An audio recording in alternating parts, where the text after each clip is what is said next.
come in and got the roster off AJ stuff. He said he will be walking across the field and there's no option.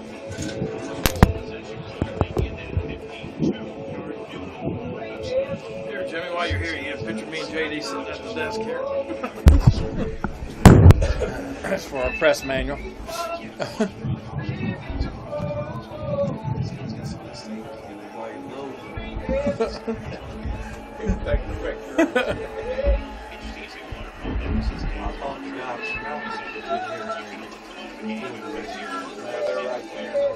Yeah, that's what. Yeah, it's tied. It's 6-3 Texas Tech. Yeah, it was. I never heard of that. Well, they were one shy of the record. Nine overtimes was.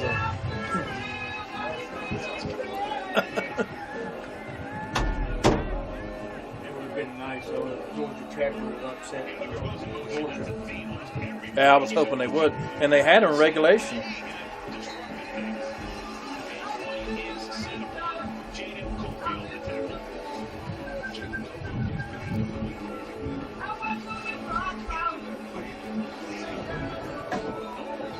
Oh, we're on, JD.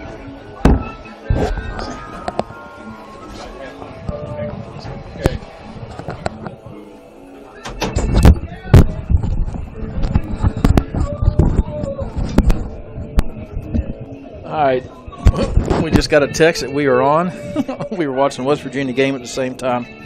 We're just going to test this out and make sure it's coming through clear and it's matched up with the video. So if we can get a few texts that we're online and you can hear us, please text us. You got me okay? You got me? Yeah. You got? Yeah.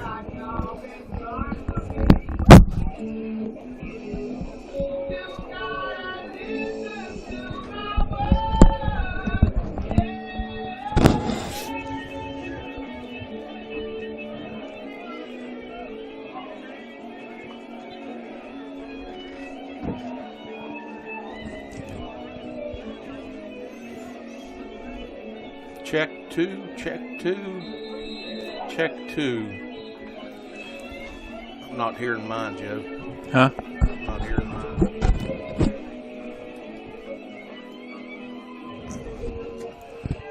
I can hear you all right Check, here. check, check.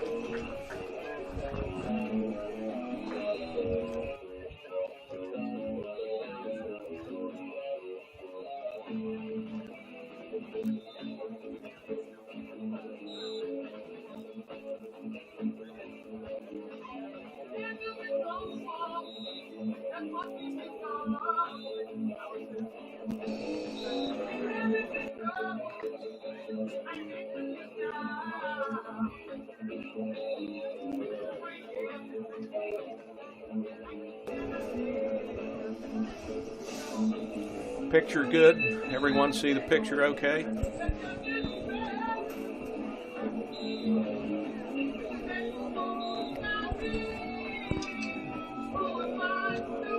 Yep. Yep. Dale, so you can hear. Can you hear me, Dale? Yeah, Eric said he can hear both of us. Okay. Well, sounds good. All right. Well, we will be back in, what, about 10 minutes? Yeah, probably about 10 minutes, and be talking to a couple people. Got an interview with Coach Rapp. Got an interview with someone used to play for Tucker County. He's going through the coaching circle now, a young coach, Chase Alar. So we'll be right back.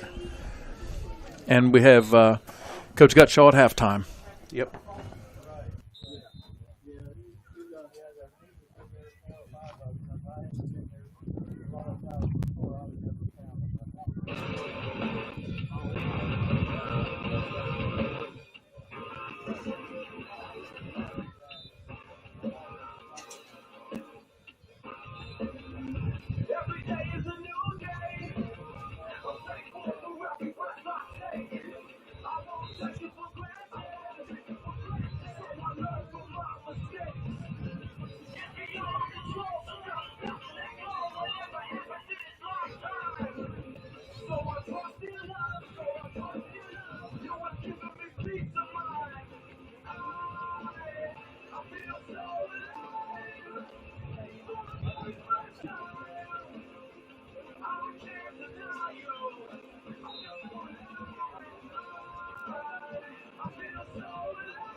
All right, two guys at a game, and we welcome you here to a little muddy, a little snowy, 22 degrees so far.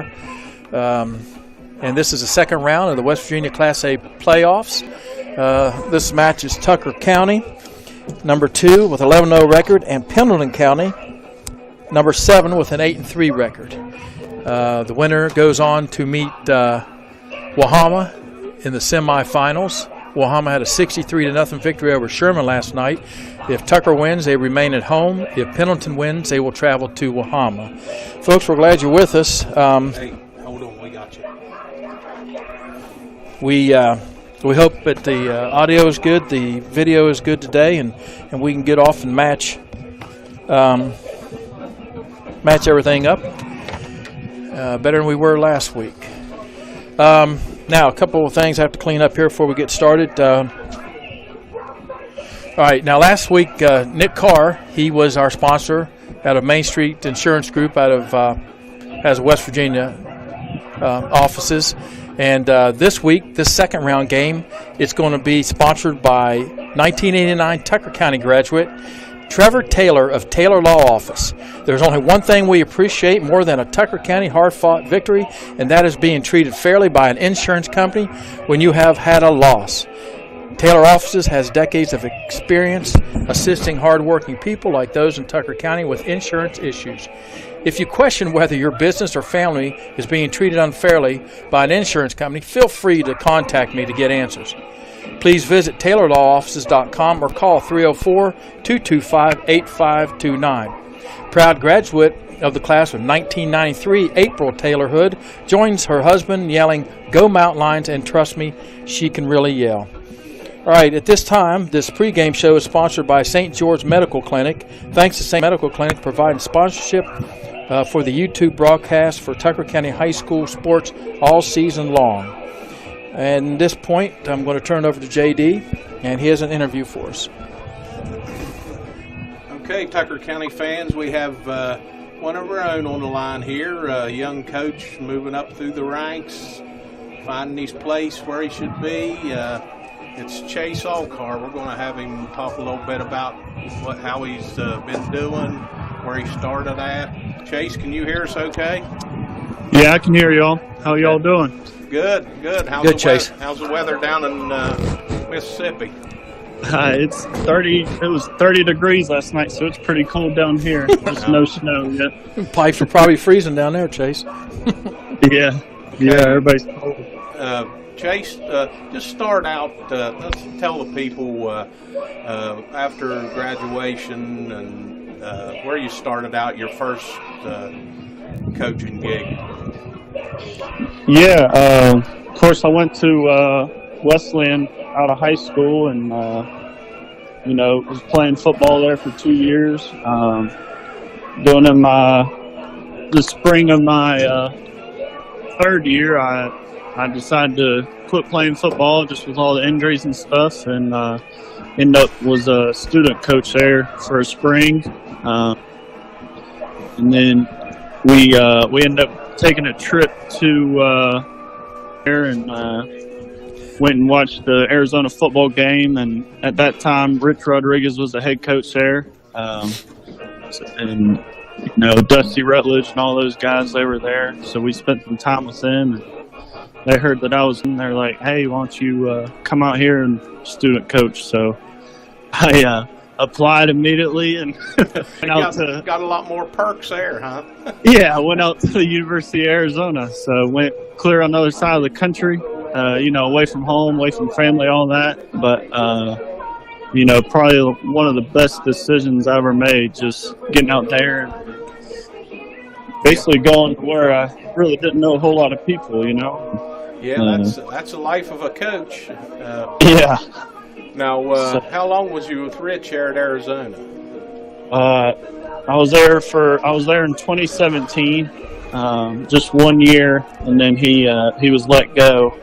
But we went to a bowl game. We had a guy up for the Heisman Trophy, Khalil Tate. He was a quarterback. I was in the quarterback room with him and Rod Smith, also a West Virginia guy. He's from Pendleton County. Mm-hmm. Yep, Pendleton County, yep. Good friend Jed Drenning, too, as well. So, had some connections there and, learned a lot from those guys and always kept in touch with those guys. But, like I said, we played in a bowl game and had a Heisman Trophy final, Will Tate, so that was a really cool experience. I bet that was. You had a pretty good running back here too, didn't you? Yeah, we actually had, by the end of my 3 years at Arizona, we ended up having 3 NFL running backs. J.J. Taylor, he's at Houston right now. Gary Brightwell, he's with the Giants the last time I saw, and then Mike, he's with the Washington Commanders right now. All right, after your time there with Rich, where did you go from there? Yeah, so like I said, Rich, he was let go after 1 year, and I spent 2 years with Kevin Sumlin. So after Arizona, I graduated. I went to be a graduate assistant at Lamar City in Beaumont, Texas. I was a defensive line GA. So that was a whole new experience going from offense. Got to know it all. Going from offense and playing DB in college to D-line. So it was really good. I actually worked with a guy named Cameron Davis. He's the assistant defensive line coach at the Detroit Lions right now, and they're having a great year. I think they've only lost 1 game so far, so made some good connections there. That was a fun time. It was during COVID. Yeah. We didn't play in the fall. We just played in the spring. After that one, you moved on again, hit the transfer portal. Yeah, another coaching portal there. 1 year there at Lamar, and then went to ULM, and Terry Bowden was the head coach there. Rich Rodriguez was the offensive coordinator. He had just come from Ole Miss, offensive coordinator. So all those guys were there again. Rich Rod, he helped me get there, and I was actually on the defensive side of the ball. I was a GA with defensive backs. Worked with Alonzo Hampton. He's a head coach at Arkansas Pine Bluff. And then the defense coordinator is Zach Alley. He's the defense coordinator at University of Oklahoma now. Yeah. I was there for 2 years. Which school was you at? Was that Arizona where DeMarco Murray was coached with you? Yeah, that was right after Rich. That was with Kevin Sutherland, Noel Mazzoni, and DeMarco Murray was the running back coach for 1 year. So I got to work with him real well, and that's where I learned a lot of my running backs. Okay, after ULM, then you went to Louisiana? Yep, after for 2 years, and then went to Louisiana Raging Cajuns for a year. And then I ended up here, in Mississippi, Jackson Academy. Okay, now on the Jackson Academy, you was hired there as offensive coordinator, right? A whole new staff. Yep. It's a 6A private school in Mississippi, right? Yep. And let's tell the people at home about your season this year and how it went, and some of the players you had there, and some of the offers they had, and some of the stats and stuff. Yeah. So we're 6A private school. We play in our own league. We play some public schools just with our out of conference schedule, but public and private is separate here. So we're 6A. We're the biggest division in Mississippi. So a whole new staff, of course. The head coach, Coach Duggan, he ended up hiring all college guys. So on offense, we got me and Coach Shay Hodge. He played at Ole Miss, college player, spent a little time in the pros. Offensive line coach, Case Cook, also played at Missouri. Spent time in the pros as well. The head coach came out of college too, did he not? Straight to there.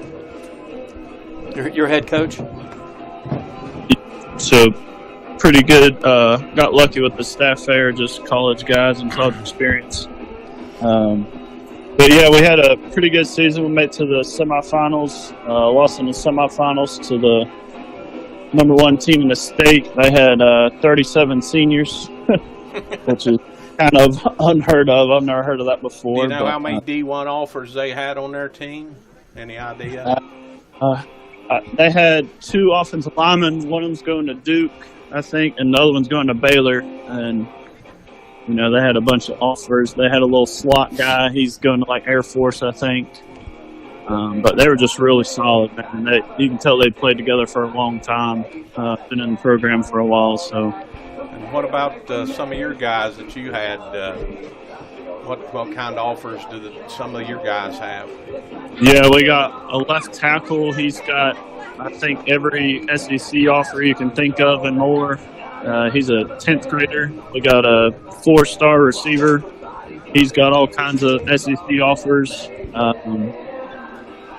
We got 2 D linemen. They both have all the SEC offers as well, and more, whatever you can think of. So it's been fun working with kids like that. And, it's, going from college for so long back down to high school, it's been really fun, the locker room and atmosphere and all that. It's way different and a lot more fun. That's good. It looks like you guys got it going in the right direction there, and we're all proud of you back here in Tucker County for what you're doing. And do you have anything else you'd like to say to the fans before we let you go? No, just thank you guys for having me on here. It's been fun. I'll be watching today, of course. I've been watching since we've lost there and keeping up with y'all and Coach Rapp and them guys. So, we coached Stan Marks and Jared Reel there in Little League. So yeah. I remember those guys as little guys. It's not 6'2" and 180 pounds throwing the ball all over the yard or running everywhere. So well, I'll tell you, these guys grow up and play. Hey, Chase, this is Joe. Hey, I'll tell you one thing. Your pregame show before your games, it's like watching a small college. Oh, yeah.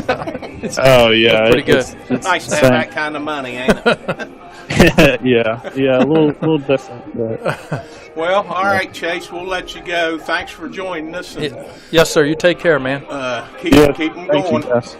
Yep. Thank you, guys. All right. See you. Good to hear you. All right. Bye. All right, folks, that was Chase Alar down at Jackson Academy in Mississippi, his first year as offensive coordinator. And it's always good to see local people that are getting to the field of coaching that are doing some Yeah, I think doing some well. I think Chase, we forgot to mention there, he was. I think they average about 30 points a game, and I think this was a single season yardage, most yardage they've had offensively at Jackson Academy. So that's all good. So. All right, folks, I'm going to have to go over a few more housing projects here for the SSAC. And then after that, we'll get Coach Rapp. Okay, sounds good. All right, so a lot of sponsors on here for the SSAC. Not necessarily that are close by here, but we need to read them.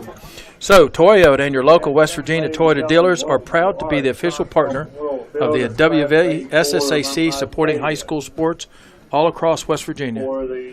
Visit us, buyatoyota.com. Toyota, let's go places. Metro News, for the best news coverage of high school sports in West Virginia all year. Follow Joe Pregado and Greg Carey's daily post at wvmetronews.com. Chocolate milk. Greatness is built with chocolate milk, the official beverage of the WVSSAC. The American Dairy Association's Middies reminds you low-fat chocolate milk has the right mix of fluids, carbs, proteins, and rehydrate the fuel muscles. Yeah, I wouldn't mind having a chocolate milk. Yeah, pump some calories in. Listen. West Virginia National Guard. Get with your college tuition with the West Virginia National Guard. For more information, go to nationalguard.com. The health plan. It's a good to have options when choosing health coverage for yourself, for your family, and for your employees. And you've got options with the health plan. The health plan, plan on it. Learn more at healthplan.org. The WVSSAC Commission serves 286 member schools and their students by providing leadership and support for the conduct of education-based athletics, which enrich the educational experience of participants, play, perform, compete together.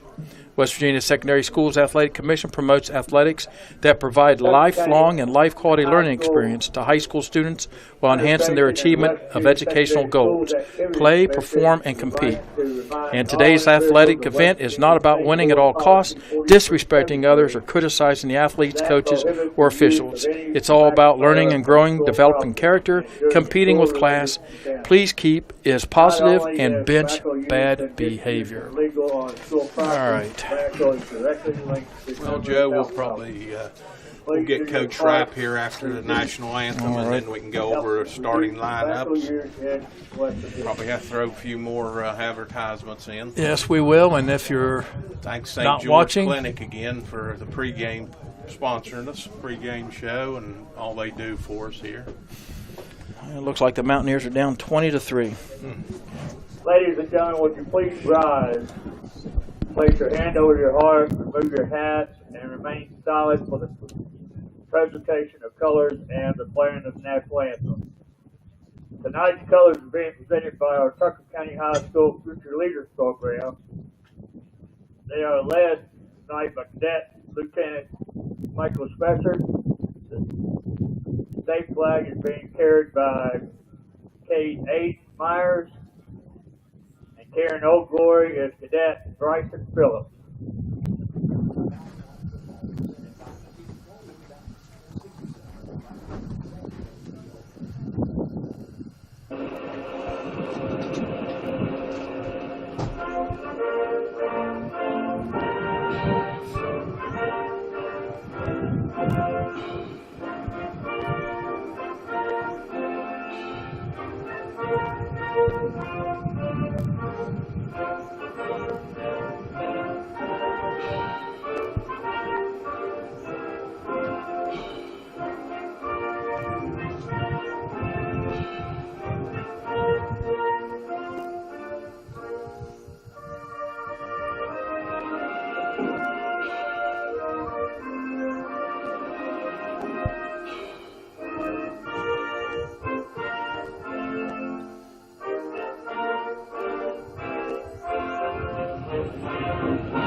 Okay, now let's see if we can get interview I did with Coach Rapp on here.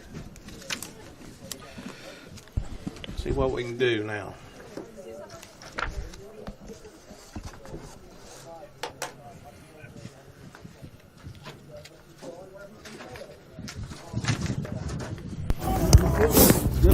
Okay, Tucker County fans, I'm here with Coach A.J. Rapp. 11-0 Mountain Lions getting ready to go against Pendleton County. Coach, first off, how's the field look? It's not too bad for a playoff condition. I mean, there's good grass. It's just a little muddy, a little wet, snow covered. So Got a lot of static on that for some reason. I'm actually not sure why. Line judge Kevin Hardy. Let's try one more time here. Side judge James Wire. Got a lot of static on. Mitch Shaw.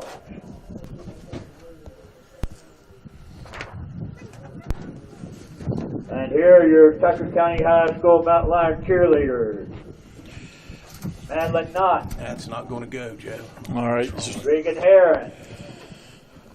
Just we'll go a little bit what Coach Rapp had to say. And Yeah, Riley Russell. what we did was we congratulated him on the win last week, and Gabe Cross. first off asked him if he'd been out on the field to see Isabella how Bennett. it was, and he said it was kind of soft, but Joanna surprisingly Leary. he thought it was in fairly decent shape. And Natalie Bonner.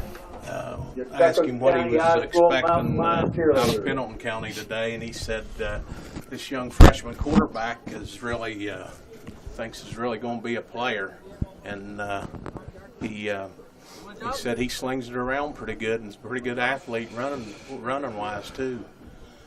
So we talked about the game last week when we beat East Hardy, and told him that was a total team effort there, and he was pretty well pleased with that. So he said he watched a couple minutes of the Wahama game last night on TV, and then he turned it off. So we'll deal with them next week. But more or less, that's what he had to say, and we wished him good luck, and hopefully we move on to next week. well, a little bit about our opponent today while we're on that subject. Pendleton County won their first round matchup at Meadow Bridge. I'm sorry, it was at Pendleton County. They beat Meadow Bridge 44-30 to advance to this second round. They finished with a record of 7-3, JD. And of course, like East Hardy, we had a lot of common opponents. You had East Hardy, you had Petersburg. Of course, you had us. You had Tigers Valley, Pocahontas County, Moorfield. And so now they played Cameron, and they played last year's runner-up Greenbrier West. Cameron, which advanced, beating Doddridge County last night, advanced to the semifinals. So, again, don't let the fact that, we won early in the season,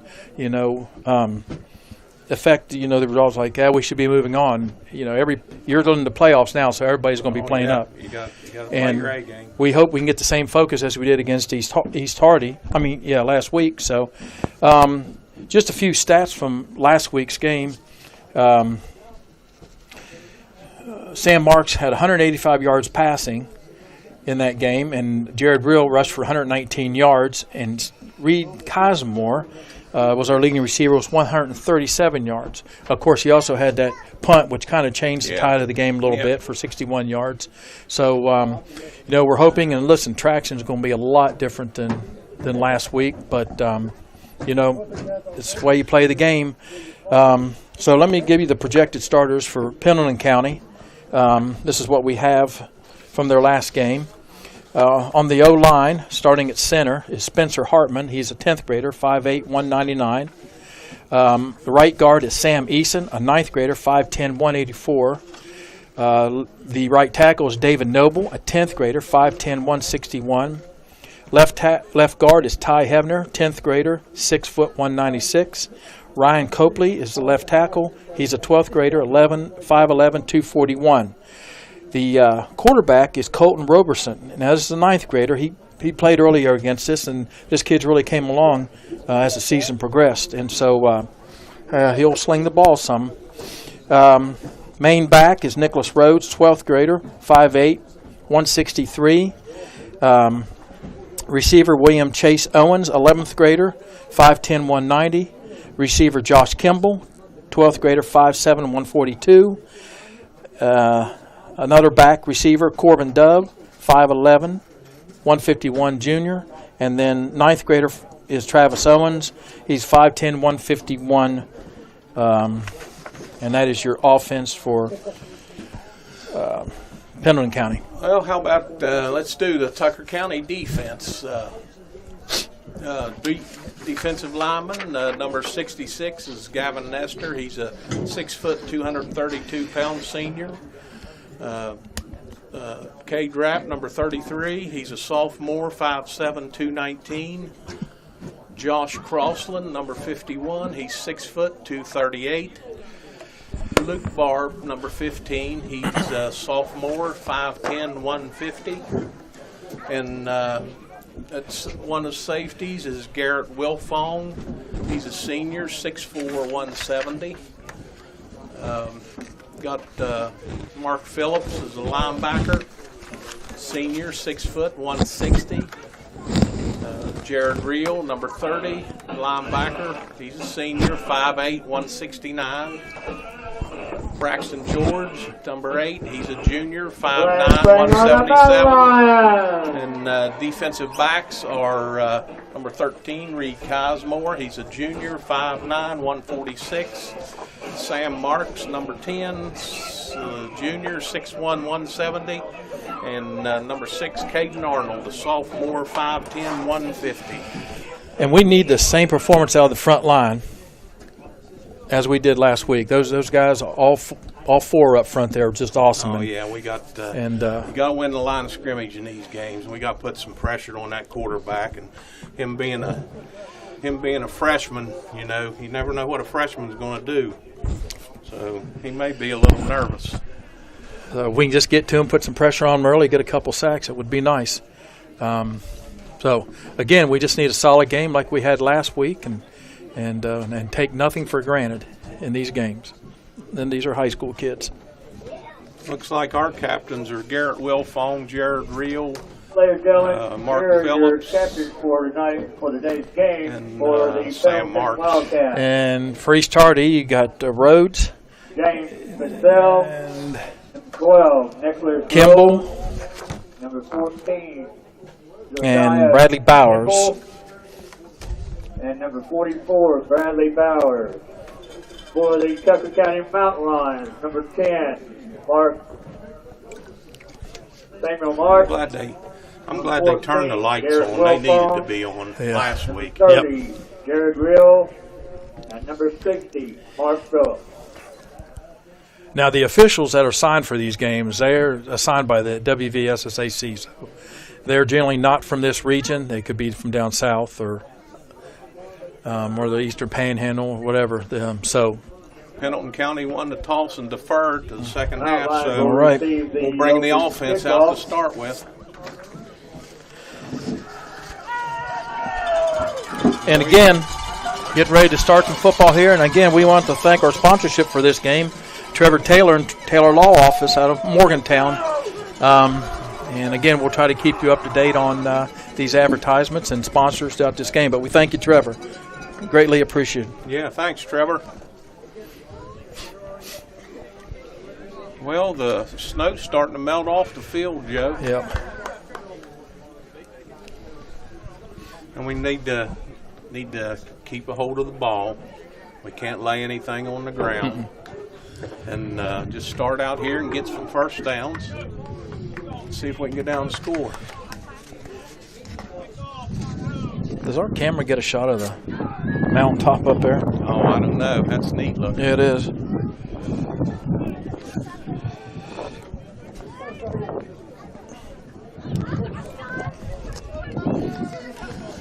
Like we said, the winner of this game will play Wahama. If we win, we're playing at home. If Pendleton wins, they'll have to go to Wahama. And I saw Wahama move their game to Point Pleasant last night because of the turf. So. Number 15, Lucas Barb. 28, Steven Eichelberger.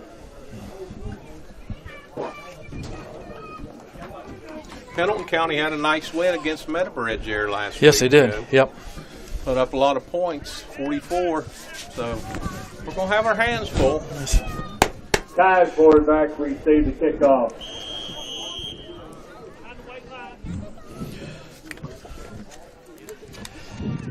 Looks like Bowers is kicking off. Nope, 24. And it's picked up by Garrett Wilfong. Garrett's got a little bit of room. He is moving into Pendleton. Yep. He moved into Pendleton County territory. Looks like about 48. Pendleton County 48, 49. Wilfong on the kick return for the Mount Lions. And that was Gabriel Harvey that kicked off for Pendleton County. All right, it's going to be 1st and 10 at the 49-yard line of Pendleton County. On the Wildcat 49-yard line. Looks like we're in the eye, JD. You got splits to right and left, and then Garrett Wilfong at tight end on left. Just a pro left formation. Wilfong with the carry. Going to pick up about 2-3 yards on that carry. Looks like it's going to be 2nd down and 7. Pendleton looked like they was in the old 5-2. Looking at the run there. Yeah, he did. And if you look at our defensive thing, it did kind of appear that they were coming out in 52. For the Wildcat. Brings up a 2nd and 8 for the We got 2nd and 8. There's a stick eye. We're in the stick eye, 2 tights. And the give is to Real again. Real's going to have a little bit of room. And he manages to get about another 3 or 4 yards on it. So it looks like it's going to be 3rd down and 4. 3rd down and Real on the carry. Good job there by Pendleton County. Yeah, it is. Holding their own there on the line of scrimmage. Wildcat. Not making it easy. Brings up a 3rd down and 4 for the Mount Lions. Surprise you we're coming out?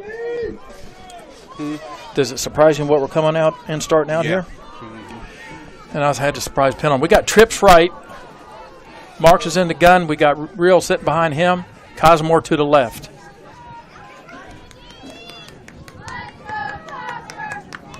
There's a shift. Little hitch to Wilfong or Reed Cosmore. He's one miss. Yep. Had one man miss and picked up the 1st down plus.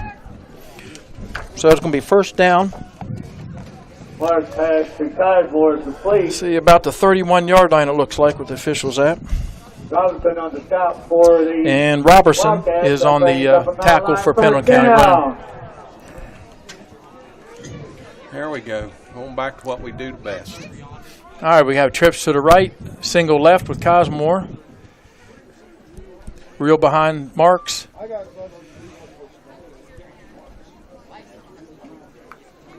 A little give to Jared. Jared's going to pick up a couple yards. Got a couple. Be a 2nd down and 8. Real on the carry for the Mount Lions. Also, Wildcats on the stop brings up a 2nd and 8 for the Mount Lions. Pendleton's not near as big as East Hardy was at the line of scrimmage. Nope. I imagine they're quick the way they're. Yeah. 2nd and 8. Oh, phew, good snag by Eichelberger there. That was a dart there. Didn't pick up anything on that, did we? We pick up? Yeah, we did. Maybe. Okay. So it's going to be 3rd down and 5. Tell that ball's hard. Yeah. Out there. Yeah. Looked like Sam had a little trouble gripping that one. So in the trips formation here to the right, you got Wilfong, Barb, and Eichelberger who caught the last pass. Cosmore is by himself over on the left side, and then you got Jared Real behind Sam Marks. Pendleton in a 4-man front still, 4-2. And it looks like a little slant to Cosmore, and he is drilled, but he hangs on to the ball, and he's going to have a 1st down, but there's like series of flags. Throw targeting there, Joe. They have that in high school. I'm not sure. I'm not sure either. It'll be a first if they do. I've not seen it. Yep. Yeah. Personal foul, so tack on 15. He already had the 1st down. He got 15 more on the personal foul. Yeah. Looks like it's going to be 1st and goal at the 5-yard line. Am I right? Yeah. At the 10. I'm sorry. First and goal at the 10. Oh, make that the 11 because we can get a first down here. All right, we got twins to the right, Got a fullback twins to the in there, left. too. Little flare, and I think he's going to take it into There. the end zone. There you go. Good job. Little hitch to Will Fong. Will Fong's in the end zone for 6. Will Fong is complete for the Mountain Lions touchdown. That's away. That's what we needed. That's how we need to start. And with 8:28 in the first period, Mountain Lions go up 6-0. So we were in a twins to the right, Yeah. single to the left, and then we had Cade Rapp at fullback. Offset behind the tackle area.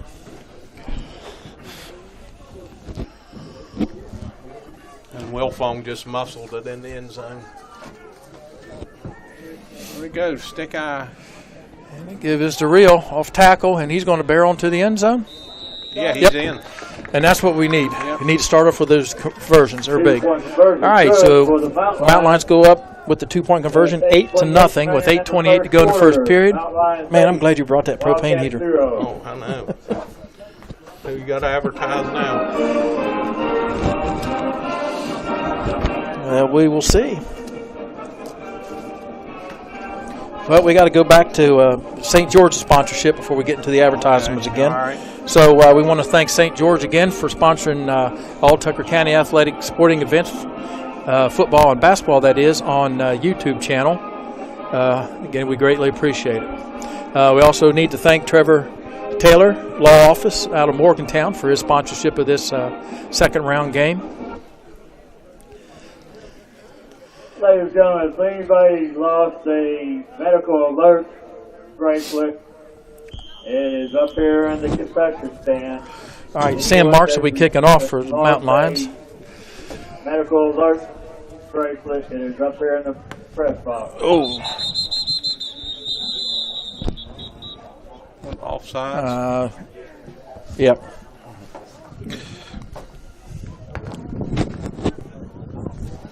Daggone here, a onside kick here.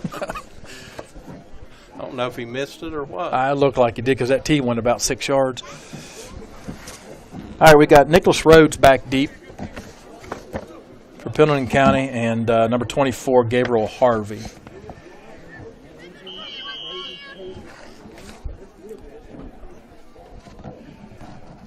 Actually, that's Roberson back, number 22. And Harvey's going to pick the ball up. Let's see what he's got. He's got a little bit of a seam there, and he's collapsed on there. All right. A lot of Tucker County players on the tackle there. Yeah. Cade Rapp in on the tackle in there, and 60. Looked like Real was in there, too. Mm-hmm. All right, so it's going to be first down and 10 at the 39-yard line of Pendleton County. On the top. I always like to watch this Crossland boy the first play of the game, see if he's come to play today. Number 51. All right. Roberson's going to quarterback slide. I think that was Nicholas Rhodes is the back.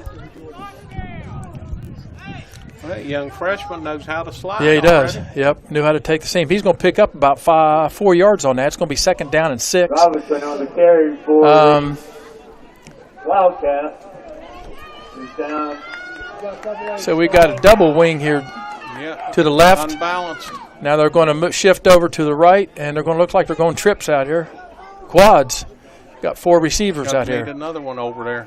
And he's going to carry it again and hang on to him. So he's going to pick up another 3 yards, so it's going to be third down and about Robinson on carry for the long 2. Wildcat.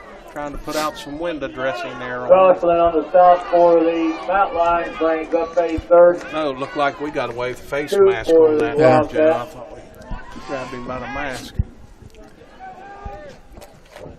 All right, third down 2 at the Pendleton County 48-yard line. All right, so we got bunch formations on both sides. And the ball's on the ground. Let's get some pressure on him. Keep contained. And There we go. shoo. So we got some pressure on him that time. Was that Mark Phillips or Gavin Nestor? Gavin Nestor put pressure on him after he bobbled the ball. So it's going to be fourth down and 2. can't jump. It looks like they're going to punt, JD. Yeah. Was incomplete. Brings up a 4th and 2 for the You Wildcats. got to be careful here. We got Chase Owens back to punt. Don't jump. Got Cosmore deep. Yeah, let's watch. Let's see what we're going to do here. We're going to fake it here. No. No, he kicks it away. It's a low shot downfield. Picked it up on the bounce. Don't hit him. There you go. He's got a little bit of room on the sidelines, and he is taken down. Cosmore's pretty slippery. Yeah, he is. Taken down by Cooper Smith.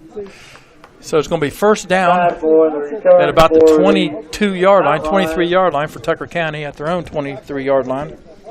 Good series for the defense. Yep. 3 and out.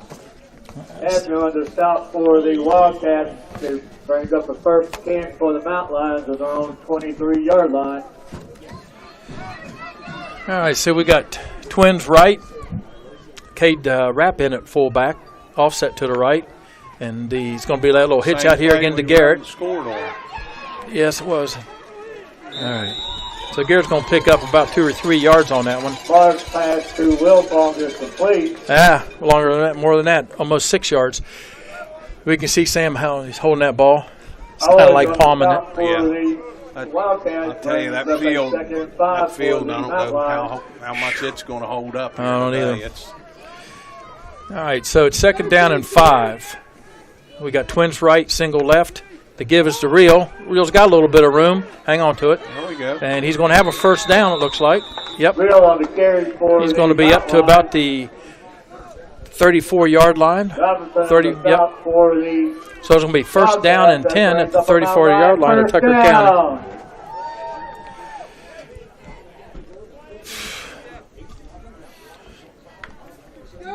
Got Twins right, Cosmore to the left. Got Barb and Wilfong down here at the bottom on the right. Real behind Marks.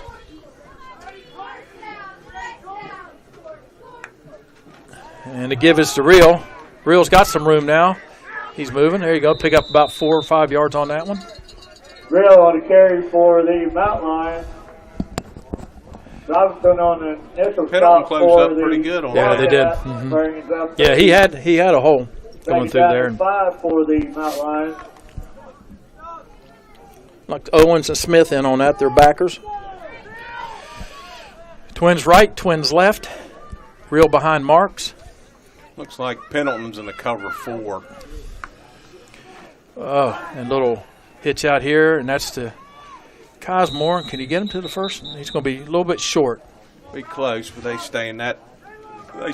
We can do that all day. My apologies. That's Eichelberger on the catch. Bring up a third down and 1.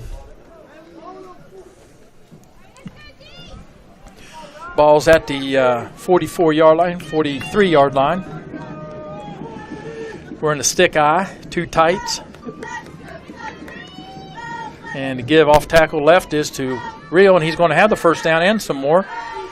And just pushes the pile that time. Good hard run. Yep. For the outline. I'd be a bit surprised if we stuck in that for a little bit here. Yeah. Take some clock and take some turf.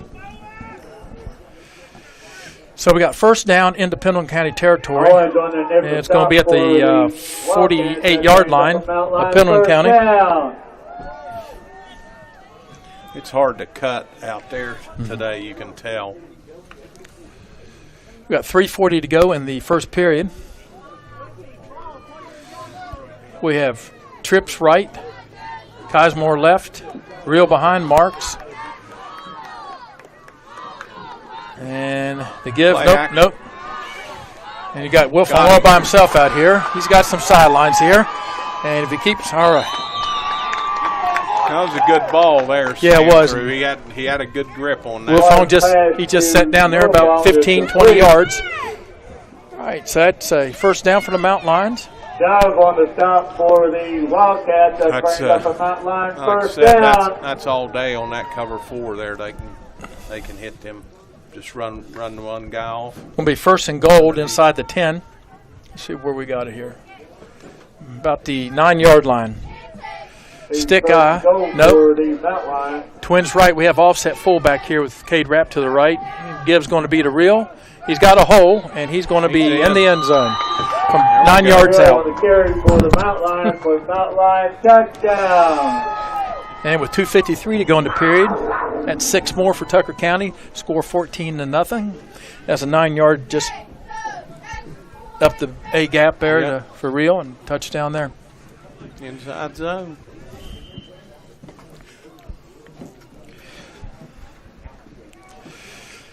Two-point conversion. We are in the stick eye, 2 tights.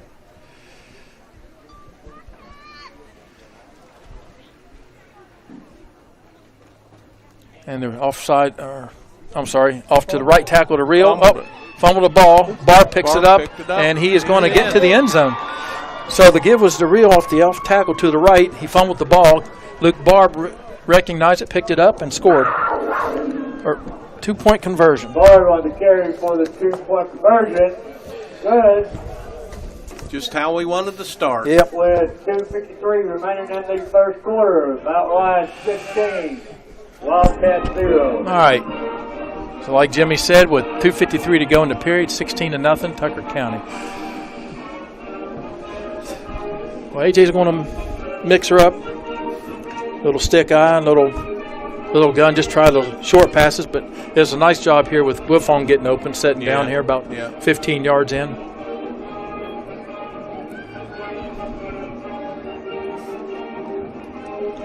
I'll tell you, we got some weapons.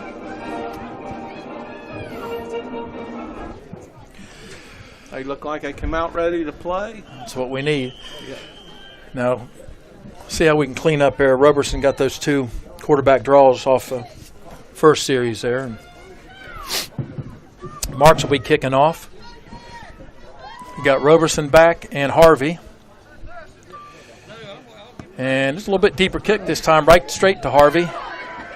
Harvey's going to try to cut it back to the middle, and he's going to be tackled by Host of Mountain Lions. Like Wilfong getting on the initial hit on that one, And you like it when he started her on the special teams. Yeah. So, Harvey on the of course, a lot of times with numbers, you have no choice. Wilfong on the stop for the All right, so first down and 10 for Pocahontas. My gosh, Pendleton County at the 33-yard line of Pendleton County. They both start with a P. Yeah. He got back. No contact. Twins right, twins left. Roberson in the gun. He moves. He's going to try to pick it up, and he's good. Good job there. Cade closed that up pretty good. Yeah, he did. A little opening there. For the Wildcat. He started spinning these wheels a little bit. Couldn't get going. Vamp on the stop for the Mount Lion. Mark Phillips closing that down too with help. Wildcat.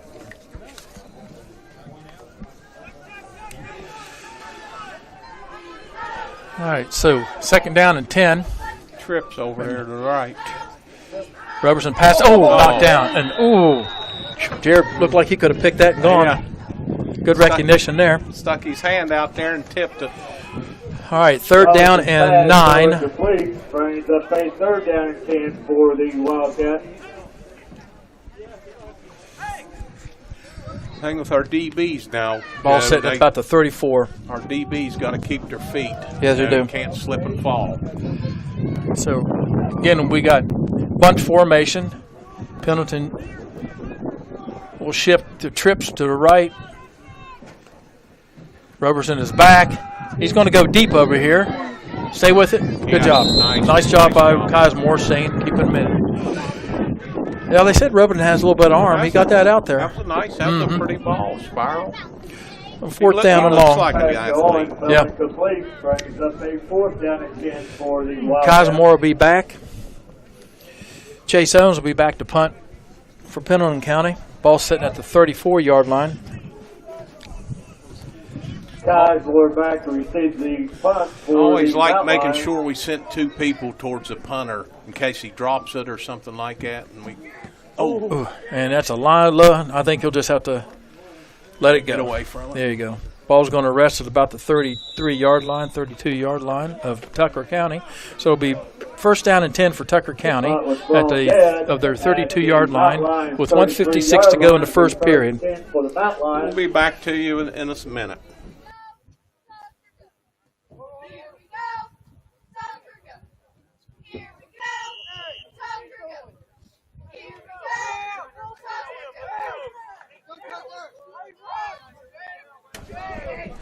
All right, we got first down and 10 at the 33-yard line of Tucker County.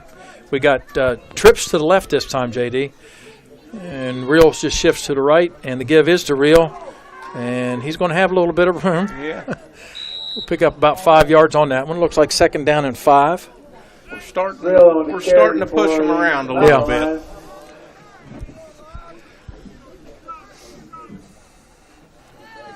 Rhodes on the stop for the Wildcat. It looks like we brought him out of the 52, like you said, JD. We're, sitting there in the 4?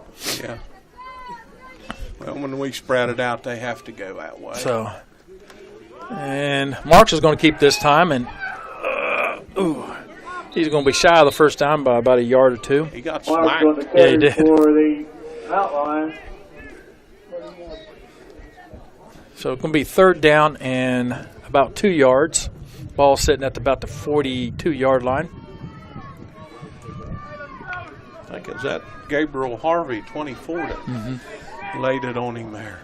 Brings up a third down and 1 for the Mount Lions.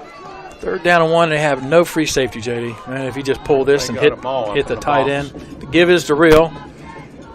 And he's... I don't think he... Well, that's close. See where the referee steps. That's right in front of us. Yeah, that's a first down. Real on the carry for the It's a good collision by Pendleton County on that this time. That brings up a Mount Lion first down. So we are now sitting at about the 44-yard line for the first down, first and 10. Let's see what we're coming out in.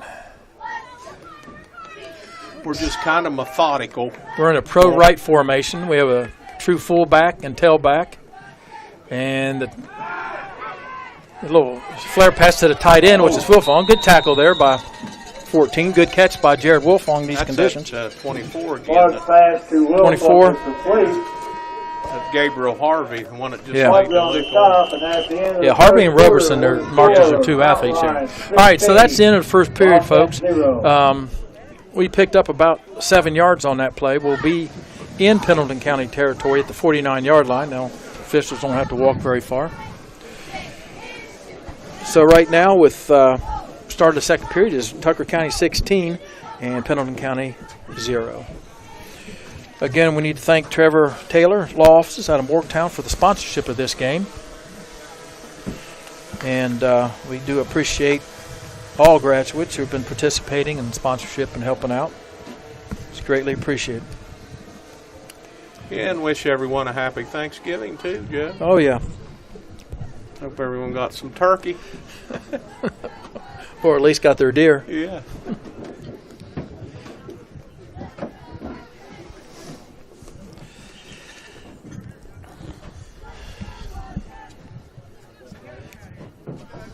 Yeah, what I was getting ready to say a minute ago is we're offensively, we're kind of methodical. We hit them and hit them and hit them, and then we hit them with an explosive. And that's the way to move it. That was a good pitch and catch. That's a tough condition. That's a good out. That's a tough throw right there. All right, we got second down and 3 at the Pendleton 49-yard line. I'd say he's gonna slip one to Cade here in a minute, ain't he? Just yeah, he did. He did one time last week too. So we're in the stick eye, 2 tights, and it's a little sweep action this time to Real, and he's going to have the first down and be knocked out of bounds at about the 42-yard line. 41. The Mount Lion is pushed out of bounds. That brings up a Mount Lion first down. So the ball's sitting at the 43-yard line of Pendleton County. The first 10 on for the Mount Lions on the Wildcats 43-yard line. Okay, we got us a trips right with Real. Give his to Real, and he's going to slide ahead for a couple yards, about 2 yards. Be second down and 8. I think that was the first time today we went 11 personnel with one tight end, and one back. Hardman on the carry on the stop for the Wildcat. That's what we're in again. Same play. And they're in quarters. Same for the formation. Got Wilfong to the left. Marks is going to keep it. He's going to have some room, and take 5 or 6. He's up to about the 36-yard line. It'll be third down for Sam Marks, and about a long 3-4 yards. And that, you got everything available to you there. 3rd and 3. That's where you want to be.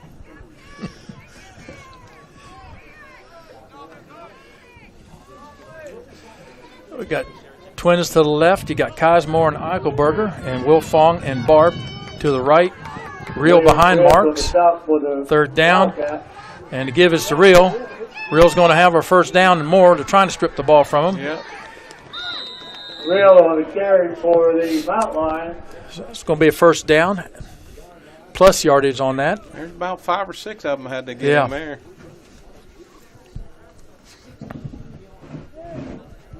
It's running about 12 yards there for Jared. Going to be first down and 10 at the 25-yard line of Pendleton County. And we have a 10-22 in the second period.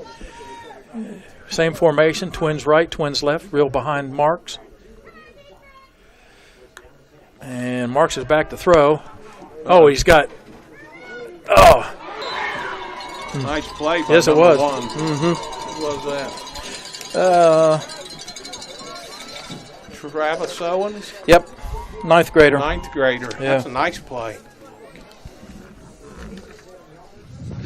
Mark's pass to Eichelberger fell complete. Brings up a second down and 10. I think Sam kind of had his pick. That one here, he just kind of threw inside. Just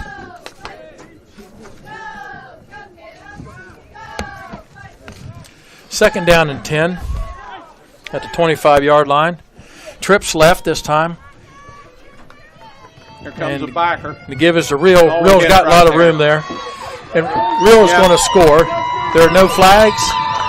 I think we're good. From 25 yards out, Jared Real scores. And Pendleton has a player down.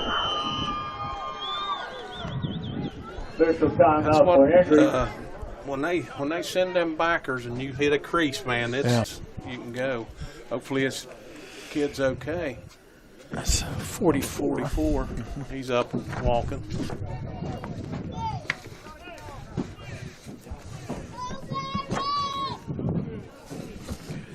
It's Bradley Bowers. All right, 2-point conversion. That's good to see him get up and walk off the field. Yeah, it was. Hey, is that Yoakum down there, Sam? Right there. Looks like him. Just walk. I know he's retired. I think he's still helping, yeah. So we got Twins, stacked Twins. A little fake to Eichelberger. Did he catch it? Yeah, he did. Good job by Wilfong there in the back of the end zone. We had stacked Twins to each side, and we faked a little reverse here, and then Marks hit. That's nice to have that 6'4". Yeah, that helps. Throw it up to 10 minutes to go. 24 zip, Joe.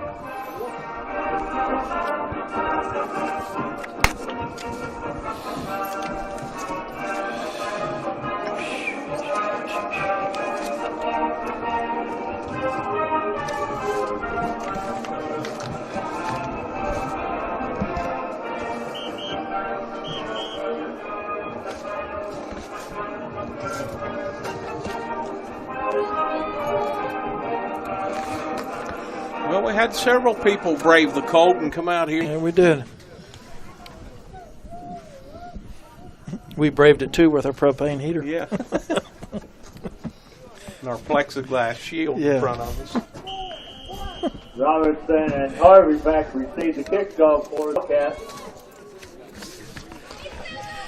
All right, Marks will be kicking off. Nice kick that time, Sam. Good. About down to It's the 10-yard line. And that's Harvey this time. Uh-oh, he's got some room. And yeah, he did. Up to the 35, 36-yard line. Good run back by Harvey that time. There's a nice kick by Sam, but got to close that down, keep those lanes. Rapp on the stop for the mountain Cade line. Rapp on the stop for Tucker County. The first All right, chance for see the what they do Wildcats now. on their own 35-yard 24 line. zip. What? You'll have to open her up, aren't you? So they got twins right, single left. They got Owens right behind, number 5, sitting behind Roberson to her. And it's a little hitch pass, and he's going. That's gone, yep. That's smart. I think he's got him. Good job, Sam. Yep. Hey, that was just a quick slant there, and we didn't recover. Sam Marks chased him down to about the... That was a nice call. Yeah. Robertson's pass About the to 20-yard line. Owens is complete. Well, like you said, we can't give them any momentum. Stop for the mountain line. Far from over. No, we've got to play a whole game. First chance for the Wildcats. Okay, Roberson again in the gun. Owens to the right. Roberson back again. This time he's going in the end zone. And nice job. Who's that? Cosmore. Good job. Cosmore stayed with him pretty well. I'll tell you what, I'm impressed with this young freshman QB. Yeah. Pass to These Owens, boys and stuff. complete. Brings up a second down and chance for the mountain line.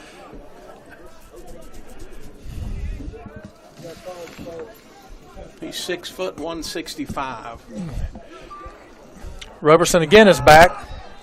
He's going to take off. He's got some room. Is he going to try to throw it? He's going to try to run it, and good job by Cade Arnold. That's Is that Braxton? Braxton. Yeah, Braxton. My bad. Braxton George. Braxton George on that side. That 6 and 8 kind of looks the same, doesn't it? Yeah. Got 7 yards on that. All right, so he picked up 7 yards. It's going to be 3rd down and 3. Carry for the Wildcats. Ball sitting at the 13-yard line. No backs. For the Tried to get us. Tried to get us on the cadence. brings up a third. Roberson's for the by himself. Wildcats. Trips left. He's going to carry it, and we got him. Yep. All right, 4th down and 2. You know they're going to go for it. They have to. No field goal here. Let's see what they do here. Formation. So you got 4th down and 2, a long 2. Robertson on the carry for the Wildcats. Got Brad Bowers checking into the game. Metro on the stop running backs. For the mountain line brings up a 4th and 2 for the Wildcats. Okay, you're going to have they're going to put Bowers at that tight end. You got to the left. And he's going to roll to the right, Roberson is. Now he's going to throw it out there. I think he's too wide, and that's 4th down. All right, good recovery. Good job. That's hard for him. Right-handers rolling that way. Yep. Take over on downs on their own 12-yard line. Well, got to stop there. Yeah, on that long play they had down there, they just ran. They had twins over there. Just ran a slant with the inside guy, and we just didn't recover enough. Yep. Just our safety wasn't there. Got inside of him, and the other safety on this side was too far away. So we're going to take over at the 12-yard line. 1st down and 10 at Tucker County 12-yard line with 7:49 to go in the half. We're going to be in the 2 tight end stick-eye formation. And the give is off tackle to Rio. He breaks it outside a little bit. Now he cuts it back inside. Nice. And he's going to pick up about 5 yards on that. More importantly, he's going to keep that clock going. That's what we need to do. I'll tell you, I like got that about sweep out of that. Sue. Oh, I got to learn to count. That's about 8 yards on that one. Real on the carry for the mountain line. Pabner on the stop. Pretty sad when for we're in the daytime. Wildcats. Still having trouble Brings up 2nd and 8 for the mountain line. All right. 2nd and 2 for the mountain line. So we got 2nd and 2. We got trips to the right. Cosmore down here to the left. Real sitting behind Marks. And he throws in a quick slant to Garrett Wilfong. Break tackle. He's breaking. 1 tackle. Broke another tackle. He's gone. If he doesn't, what a tackle there by Roberson. Got him by the ankle. Yep, just by the ankle. Whew, thought he was gone on that one, Jay. That's another explosive force. That's almost a 40-yard for Garrett Wilfong there from Sam Marks on a quick slant. And thought he was gone. And Roberson just clipped his heels. And so it's first down and 10 inside Pendleton territory at the 35-yard line. Roberson is a nice athlete there. Yeah. He's all over the field. He's going to be a good one. Yeah. All right, so we've got Cade Rapp, little trap play with Real. He broke 5 or 6 tackles. He picked up 9 yards on that one. Little trap with Cade Rapp leading the interference on that one. Just when you think Real's going to go down, he just shoots up for another 6 or 7 yards. So we've got second down and 1. Ball setting at the 26-yard line. Rapp again at fullback on the right. Give again is to Real. Real is going to have the first down. We've got to pick up about 5 yards on that play. He's going to be down the 20-yard line with a first down and 10 at the 20. 6 minutes to go in the second period. AJ's got Pendleton on their heels. They don't know what he's going to do right now. He's calling a nice game, mixing it up, different formations. We walk up to the line and say, take this, take that. All right, we're coming out with Rapp again, offset right to the fullback. We got twins right, and it's going to be another hitch out here to Wilfong. Hang on to the ball. Blow the whistle. Yeah, blow the whistle. Good gosh, guys.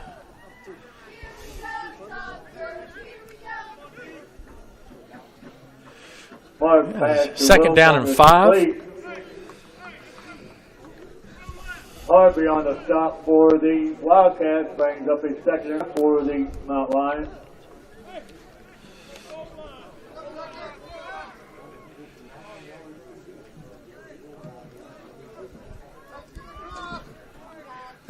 He's running goal line defense here. He just yelled that out. There's no free safety back there. Joe. Yep. Give us the Real. We're going to pick up a couple yards. I'm telling you what, they come out in this formation again, and they're sitting there with no free safety. You can just hit that tight end down the seam. So it'll be third down and about 4. Havner on the stop for the Wildcats. AJ keeps throwing all these formations out, different formations, man. That's a nightmare to defensive coordinators. All right. All in formations. Let's see where we go. Again, sitting there with no free. Too tight. And the give is to Real. Real's going to have the first down, and man, just stops him short of about the 3-yard line. It's going to be first down and goal at the 3. If that's what line it is. Yeah. Owens on the stop for the Wildcats. Brings up a first and goal for the Mount Lions on the Wildcats. Coming out again in the stick formation. Let's see if he gives them to the up back here, JD. Nope. Sneak by Marks, and they kind of shove him on in. Touchdown. Marks going to carry for the Mount Lions for Mount Lions down.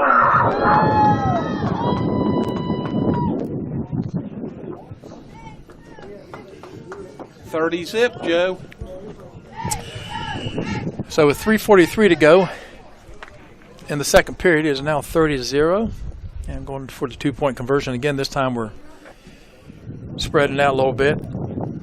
Got twins to the right, Cosmore to the left, Rapp at fullback. And the give is, nope.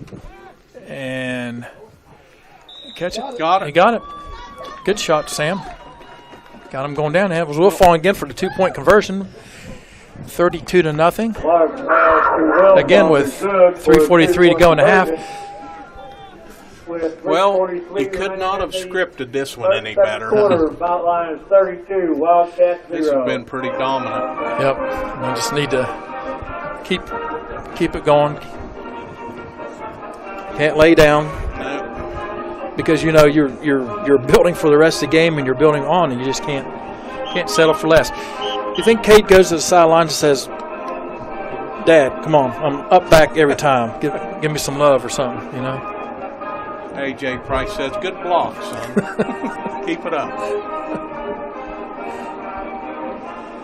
Well, if we keep this up, Joe, it's heading for the collision course we're anticipating next week. Yep. And I still, we can look ahead as announcers. The team can't. No. Robertson and Harvey back to I receive think, the in my kickoff for opinion, the that's probably the two Wildcats. best teams in single A. Going to play next week if we hold on to this. Marks the kickoff. It's a squibber this time. And it is Harvey picking it up again. Let's contain him. Right. Oh. Ooh. Almost the old clothesline there. Yeah, it was. Robertson on the return for the Wildcats. The host for the Mountain Lions. There's Rap with that tackle. And for the Wildcats on their own got a new one on there. Got his jersey muddy. 30-yard line. Gunnar Carroll. Okay, we got to keep our feet and don't give them anything. Yeah, we can't give them these outside Don't give them because nothing easy. they hit it once. They're going to try to hit it again. All right, they got twins on both sides. This time they got Rhodes to the right. Little swing pass out here. And there you go. Push them out for about a gain of 3.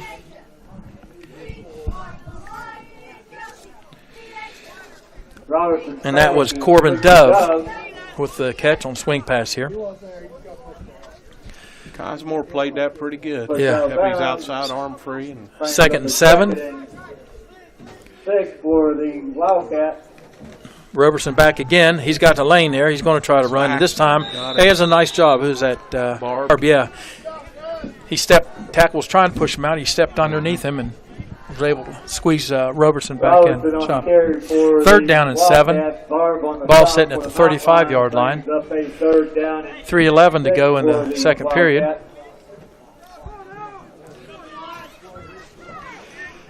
Got twins to both sides.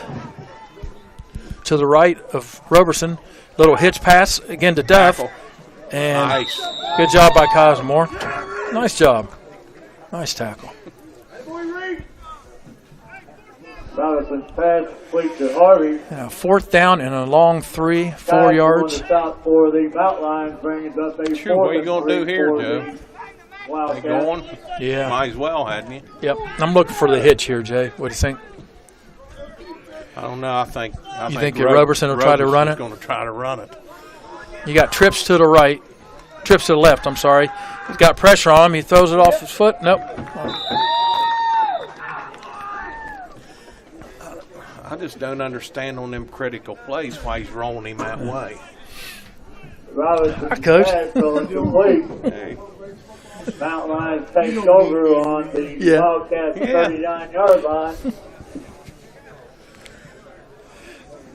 Don't they look official, Coach? Look. Oh, he's got everything.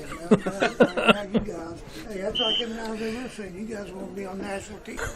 Well, we got a visitor stop by here and talk to us here. We're going to have talk with him at halftime, Coach Gutshaw. Man, Texas Tech scored again. 41-3. Jeez. 1st and 10 at the 38. A little fumble there, but did we get on it? AJ's going for the jugular there. He had 4 verticals Ball called. on the play. Mountain Lions recover. That or middle screen. Be 2nd down and 10 at the 39-yard line of Pendleton. Be a loss of 3. 2nd and 12 for the It's a 42, ain't it? Mountain Lions. What is it? Oh, my bad, Coach. Never was good with numbers. Twins right, twins left. Mark's back to pass again. Brought some backers.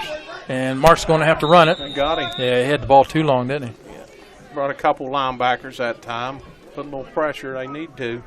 Mark's on the carry for the Can't let him sit back there and for the throw Mountain Lions. it. Daggone Joe, that wind looks like it's picking up out there now.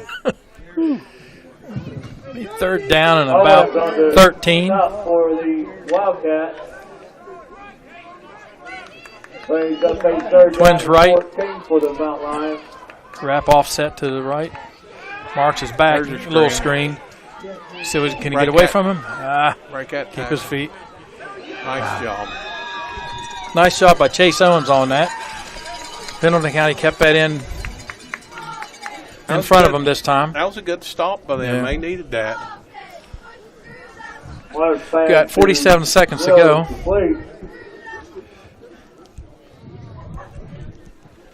Smith on the stop for the Ball set at 43. He's going to run the clock down a little bit, and I'd say then he's going to go for a long one.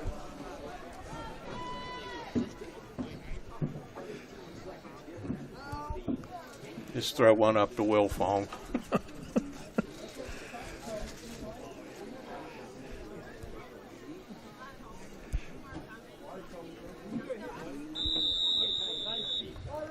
And Tucker takes a timeout with 14 seconds to go in the half. 4th down and about 14 here. Hey, Coach, is that Yoakum?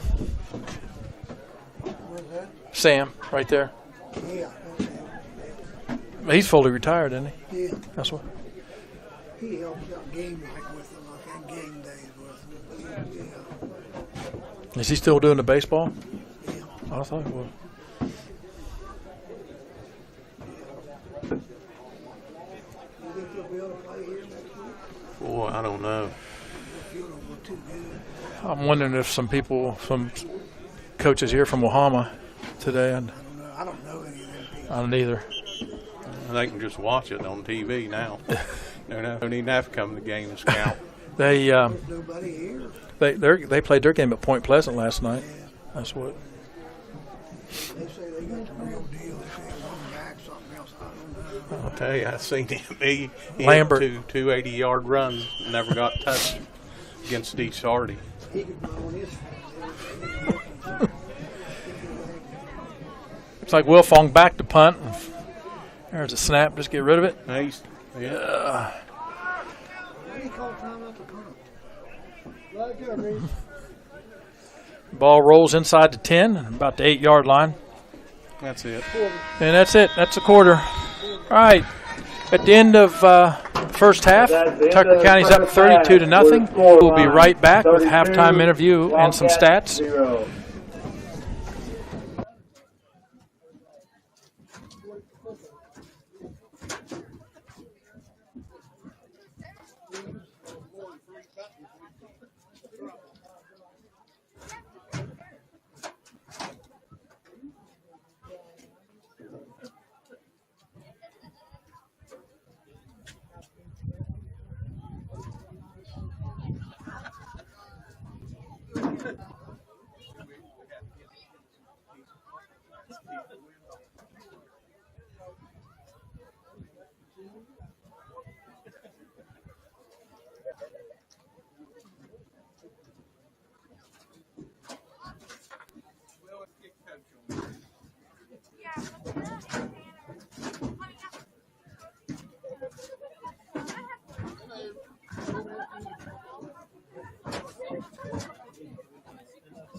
All right, we are back, and at halftime here with Tucker County being up 32-0 over Pendleton County.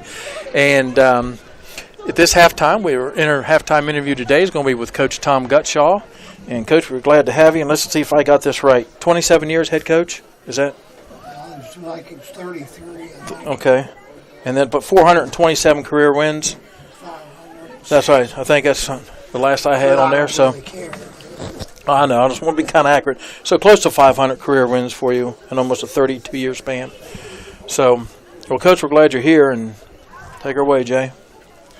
Coach, tell us about when you got out of high school, went to college, and then started into coaching. Well, I started at Mountaineer High School for the consolidation, and I helped Coach Sandmark coach football, and I coached baseball up there when we started baseball. And then I went to the high school, and I was assistant basketball coach, assistant football coach, and then I got my degree in training, and I was athletic trainer with the football team. You was a baseball coach a long time too, weren't you? At Parsons or? At Mountaineer. I started at Mountaineer, and then I coached 3 or 4 years at Tucker County, yes. What when you took over for Coach Watson? Watson, yeah. What was it? What was it like your first season head coach? And who tell us who you had on that team? That was Sean Nichols and Denny Evans. And I know I'll forget a bunch of them. I've been to many players, but Frank Pfeiffer and Don Pfeiffer. So they was a great group of athletes, even when I started there.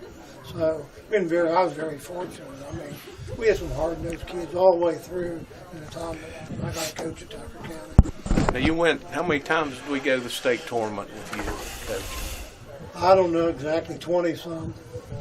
And went to the state title game how many times? Twice. And got beaten overtime by Willing Central.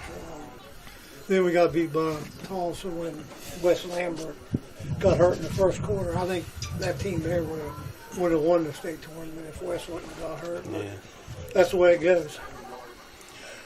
Well, Coach, you know, you meant a lot of kids around here and stuff. But what about coaching these kids? What did that mean to you?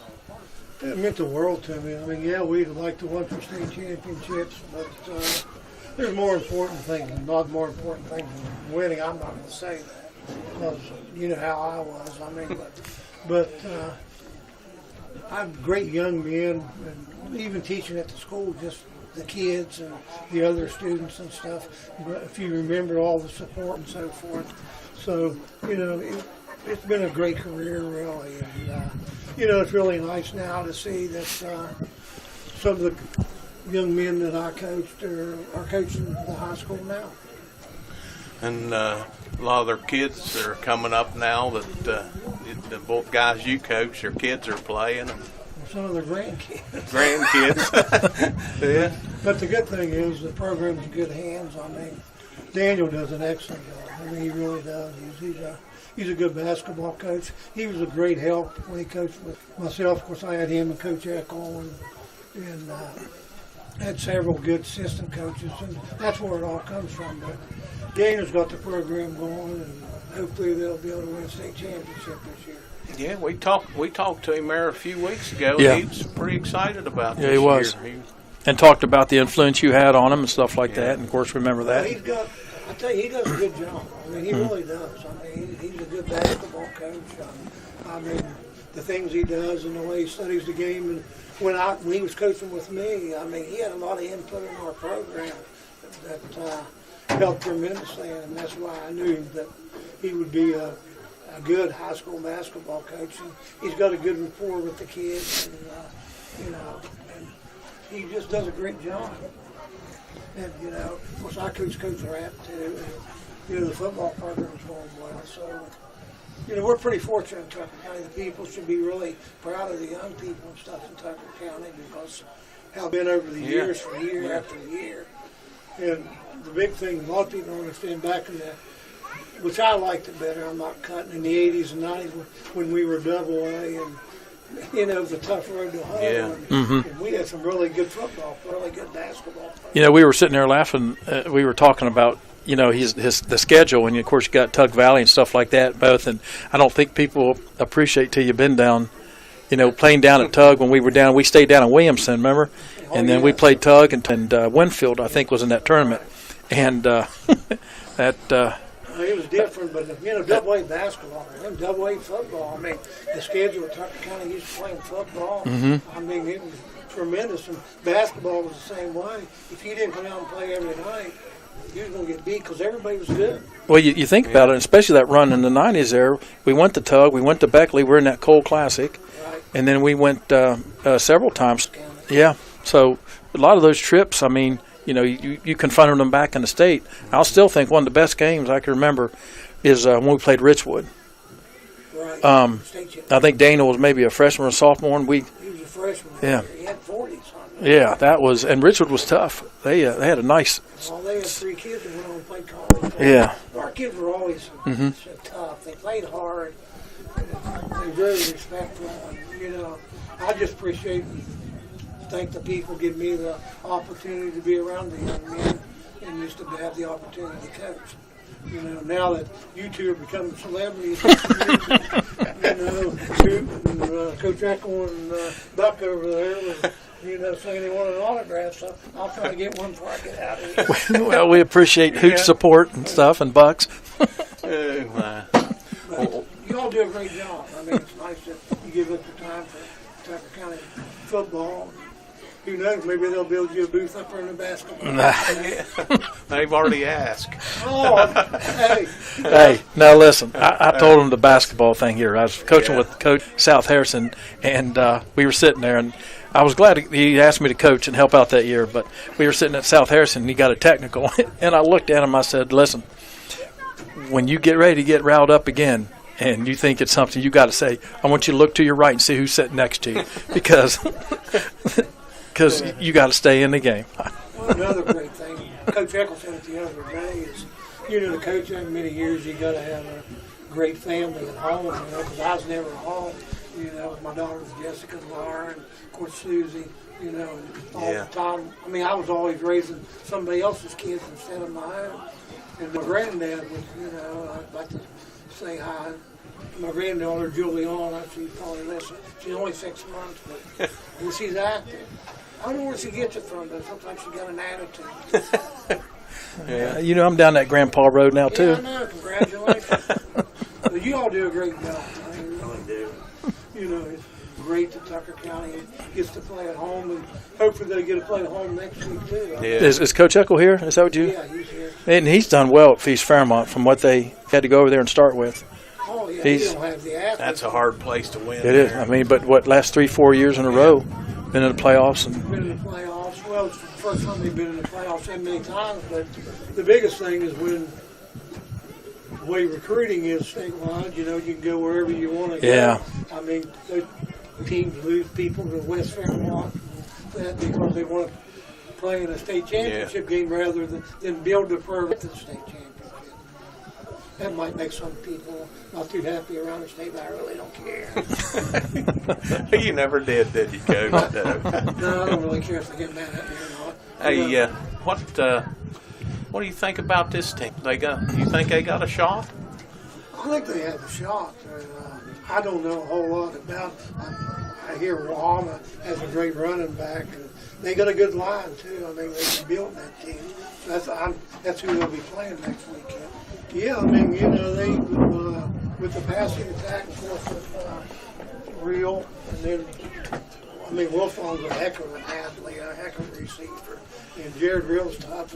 Oh, man. Yeah, I mean, he's a tough running back. And the line holds up and stuff, JD. I think they have a shot. Yeah. That's what I told Joe a few weeks ago. I was sitting there looking. You know, East Hardy had a nice, good-sized team they played. And then the same with when we went over to Hampshire. I didn't expect either one of those. But, man, our line dominated.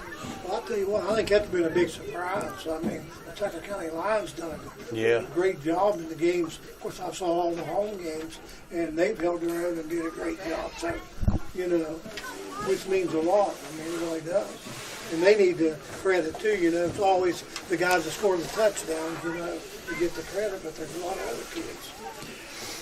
Yeah. Remember back in the day when there used to be confrontations in the press box when people got thumped on? Oh, yeah, I remember the fights there, you know, in the press box and stuff. Now, he's a celebrity in the county, too, like you guys. Hey, I do got to ask you this. Do you think they're making too much? We're trying to get too involved. 4 classes. You had all these injunctions. I mean, we make it too complicated. We only, for 112 high schools in this state. It's ridiculous, really. And all what they did to football, the courts have no business in the system ever. I mean, they don't know anything about it. But, yeah, really watered down the field because you got teams with 3 and 7 records. Of course, that's in 4A. Everybody makes it to the playoffs. And, you know, they might have made a couple of adjustments. They made a lot of really weak, you know, overall. That's my opinion. That's what I mean. They're going to have to do something with Quad A. You think they'll drop? I wonder if they'll drop it down just to 8 teams. And they're going to have to. Cause there's one team. There's one team that was number 5-1, and the rest of them are falling right in line with the seeding. You know, So unless somebody does it today, but I don't look for Petersburg to beat Long. Well, Joe, you got anything else for Coach? No, sir. I We appreciate really it. appreciate you Yeah, coming appreciate you up. coming up, Coach. Well, like we were saying early on, you missed not seeing you over there on the sidelines, and Yeah, 50-some years I was a part of it. But I'm kind of glad to be out of it. I mean, more free time for myself. yeah. And not getting any younger, that's for sure. Well, And I appreciate you all having me. You touched you, the Coach. lives of a lot of kids around you did. here, And we appreciate it. including mine. I really appreciate you all saying that. But the bad part is, I'm sure I touched some people's lives in the wrong way. Well, I guess we can fold it up with that, couldn't we, Joe? But we do thank Yes, you, sir, Coach, Coach. for coming up and taking the time with us. And good luck on your retirement. Stay busy. Yes, sir. Thank you. I want to get those autographs before I get out. All right. Thank you, Coach.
All right, folks, we're back. We greatly appreciate Coach Gutshaw coming up here with his halftime and talking with us today. And Yeah, it was fun. Coach is always going to be real, and we appreciate him for that. Hey, we got Kevin White in here. Kevin's going to give some halftime stats for us. And Kevin, go ahead and take away. All right, we got Pendleton County here first quarter, or first half stats. Pendleton County was held to a total of 5 rushing yards and a total of 61 passing yards for 66 total yards in the first half, and of course 0 points. So Tucker's defense stepped up and played really well in the first half. Tucker County in the first half, 129 rushing yards, 138 passing yards for 267. Jared Real, 19 attempts for 126 yards, 2 touchdowns. Marks was 10 of 12, 138. And Wilfone had 6 receptions for 110 yards and a touchdown. So offensively dominated by Tucker County in the first half. All right, thank you, And Whitey. what was the total on Jared? 139, 126. 126. So he's approaching 2,000, is he not, with the playoffs? I would say He was over 1,700, yeah. I think, if I'm right. We'll have to add that up and see what he needs to get to 2,000. We don't need that math, JD. Thanks, Whitey. Thanks, Kev. We appreciate it. All right, we have about four and a half minutes here before the second half begins, so we're going to take a little break and we'll be right back.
Let's bring on the Mountain Lions.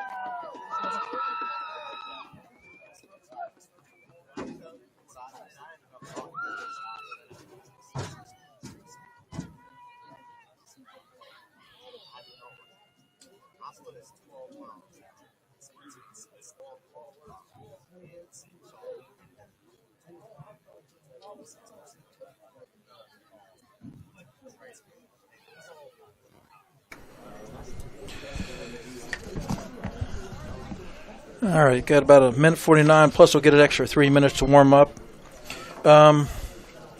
Again, I'd like to thank Trevor Taylor at Taylor Law Office, a 1989 graduate of Tucker County High School, and his wife April, a 1993 graduate of Tucker County High School. You can visit TaylorLawOffice.com or call 304-225-8529. Again, we greatly appreciate, Trevor, your assistance today and your sponsorship of this second round game. And go Mountain Lions. Again, the winner of this game will play Wahama.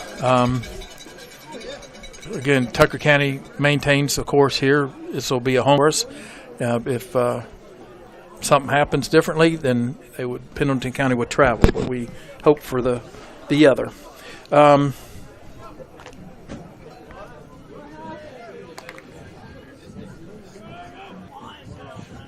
There was 9 games played last night, and let's kind of go back. I'm just concentrating on the single A game. Don't look like they have many scores up. Tug Valley and Petersburg must be playing this evening. Of course, Wahama beat Sherman 61-0. Cameron beat Doddridge County 28-13. So it's the Cameron and the winner of the Petersburg Tug Valley game. NAA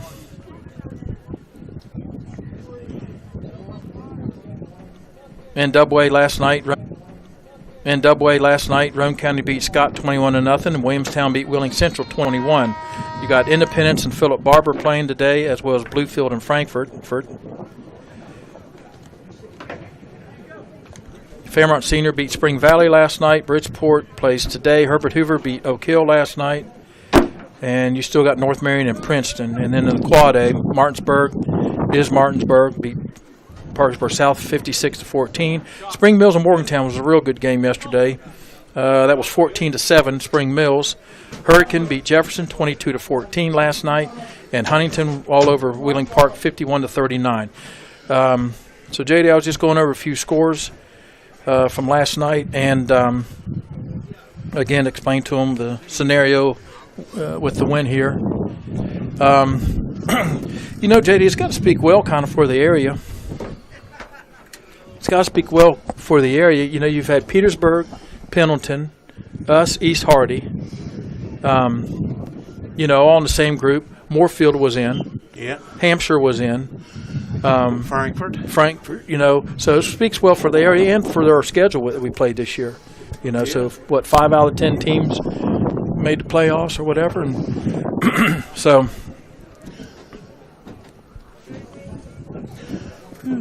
Man, it's getting cold out there. That wind's blowing. I'm glad we're in here. Oh my.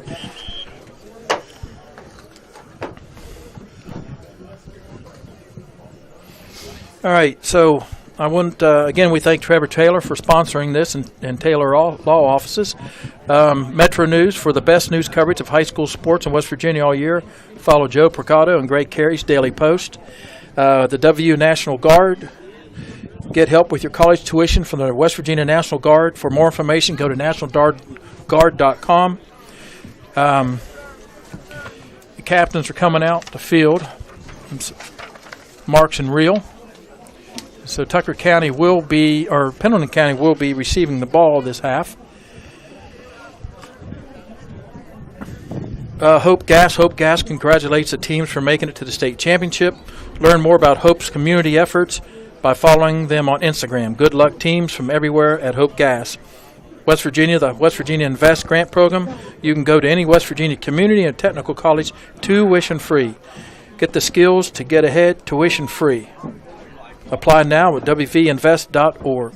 Tuition-free, JD. Yeah, there we go. If there's not a Parmore store near you now, there will be soon. Parmore stores have 200 locations throughout the region to serve you. Parmore Stores is the official store of high school sports in West Virginia. Chick-fil-A and its 18 West Virginia owner-operators salute the more than 86,000 boys who participate in scholastic sports in our state. Chick-fil-A recognizes the participation in high school sports, helps to develop leadership and teamwork that prepares each participant for life. The same values that Chick-fil-A in your community shares. And then Field Turf is a trusted choice for athletic fields in West Virginia. Field Turf is a proud partner of the WVSSAC. It'd be nice if we could get a loan for that you there. You can come our way, Field Turf. And Sam Mark squibs the ball on the ground, and it is, the ball's on the ground, and Pendleton County bounces back on it. All right, folks, so we're at the beginning of the second half. Just got to finish this one out, Joe. Yes, sir. Finish it out. And that was Nicholas Rhodes falling on the ball for Pendleton County. The first team for the Wildcats on their own 34-yard line.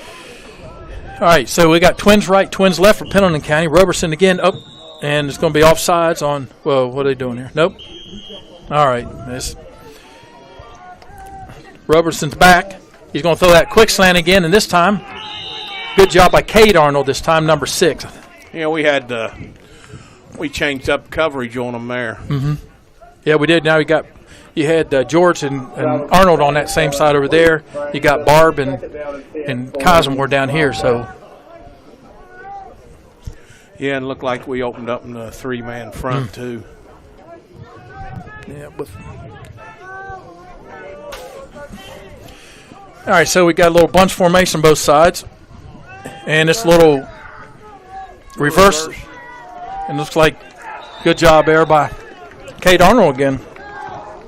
Back-to-back plays by Cade Arnold.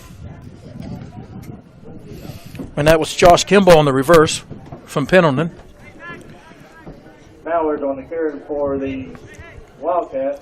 We got trips right down here for Pendleton. And you got a single receiver on the left. Third down and 11 for the Wildcats. And 3rd and 11. Didn't flinch. Like we're in a 3, Yeah. 3-3. There's a snap to Roberson. Okay, Roberson's going deep. All right. Good coverage. You had good play over there by Cosmore, which is tough to go to his area. Yeah, and then plus you had good help with Wilfong. Cosmore, boy's a good little player. Mm-hmm. Yes, he is.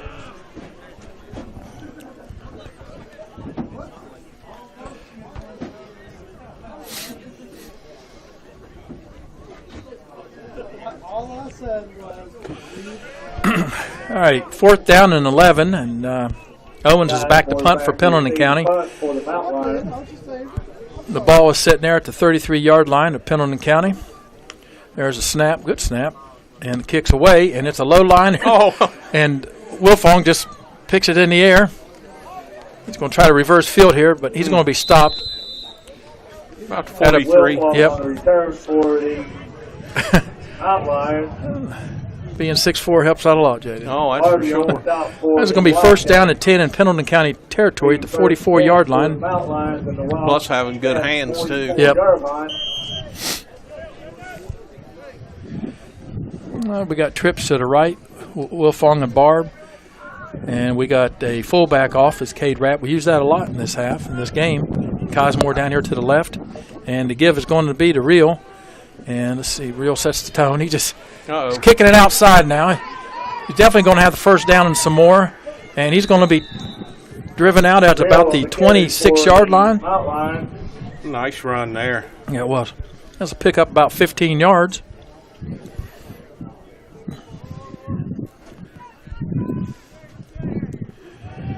It'll be first down and 10 at the 26-yard line of Pendleton County.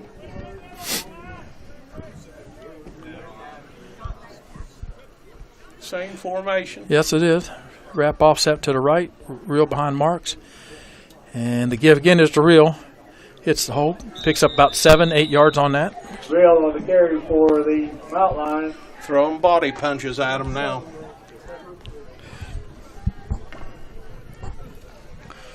So it's going to be second down and about 4 or 5. Offensive line's played well today. Yes, they have. That's so important.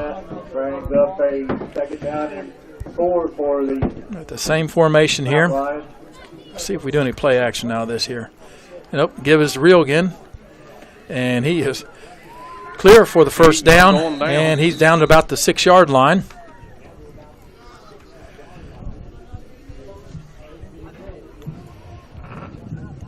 Reel on the carry for the Mount Lions. The host of Wildcats on the stop brings up a first and goal for the Mount Lions. So it's first and goal, about the 7-yard line.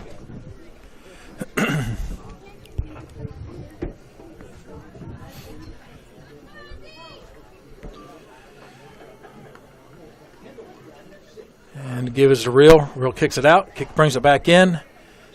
He's going to be down at about the inside the 5.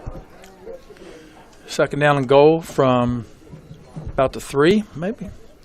Yeah, he bounced that. On the right hash. He hit the hole there and wasn't nothing there, and he bounced outside and got a few. And got good vision, too. Oh, yeah. I mean, it's just – and he's shielded with that, with the line we got this year. We got back in the same formation, wrap to fullback to the right, reel set behind him, the pistol. Oh, and the ball goes through Marks' hands. He needs to pounce on it. Still can't. And they got it. Yep. Pendleton got it. Fumble on the play. Wildcats. So Chase Owens recovers the fumble. The play you didn't want to see, but got to be able to recover from stuff like that. So I think he looked like he took his eyes off it. Yeah. 17 yards. All right, so with the turnover here, with 8:34 to go in the third period, the ball's sitting at about the 16-yard line, 17-yard line. First down in Pendleton County territory after the turnover by Chase Owens. Roberson back with, and he's going to go deep, and he's got a man open, and he just overthrows him. Just split our coverage right there. Yep. That safety needs to probably be closer to the hash. But I noticed there after that fumble, Wilfong went over to Marks, and he told him, "Forget about it. Forget about it." That's good to see your leaders do something like that. So we got trips down here now to the right for Pendleton. Single to the left. Ball's on the ground. He still can't get a handle on it. And there's Gavin Nestor. He's going to have a little bit of room here, but he got real on him. And Garrett Wilfong came a long way up on that play, too. Good cover by Real, Wilfong, and Gavin Nestor on that one. That was a nice job by that quarterback. Yeah, it was.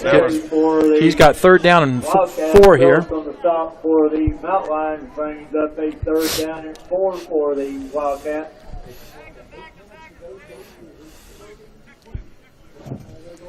I think Pendleton County will be in good hands at the quarterback position the next few years. Yes, they will. Yeah, and matter of fact, they've only got, I'm counting about 3 seniors starting on together on both sides of that ball. Trips left, single to the left. Roberson, he's going to throw back and he hits his lineman in the head. We brought a little heat there. Yeah, we did. So fourth down and 4. Ball is setting at about the 43-yard line. Usually Chase Owens is back on the punt on this thing.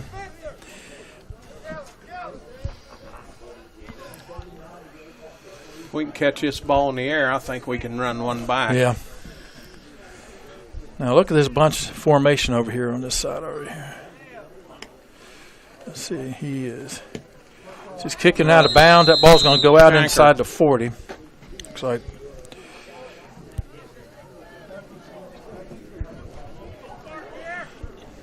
Yeah, 41. At the 41. So Tucker County will take over with 7:34 to go in the third period. And the ball is sitting at the 41-yard line, which looked like it was inside it, but we will take it. First down and 10 in Pendleton County territory. While we kick out of bounds, Mount Line first 10 on Wildcats 41-yard line. Now, Cade Rapp moved over to tight end this time, and Will Fong, we got two tights. Give us the reel.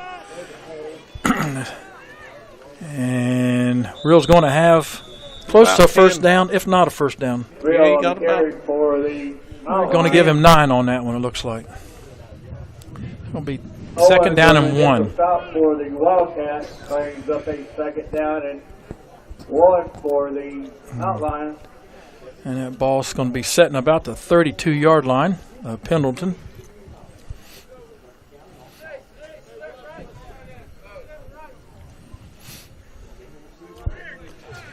We got two tights again. And Marks is going to carry it. He's going to have the first down and some more. Quarterback power. Marks on the carry for the Just got it right behind Real. So another formation we haven't seen yet here. We got double tights and you got double flanks out here. Hebner on the stop for the Wildcats. That brings up a Mountain Line first down. So it's going to be first down and 10 at the 26-yard line, 27-yard line. That's 12 personnel there. At the 6:27 to go. Yeah, it is, isn't it? That's when they was in the two tights. Yep. There we got stacked twins to the right, and Give is to Real. Real carries the defender. Real on the carry for the Mountain Lions. Man, he just don't get tired, does he? No. Hebner on the initial stop for the Mountain Lions for the Wildcats. Brings up a second and 3 for the Mountain Lions. Second and 3. Ball sitting at the 20-yard line.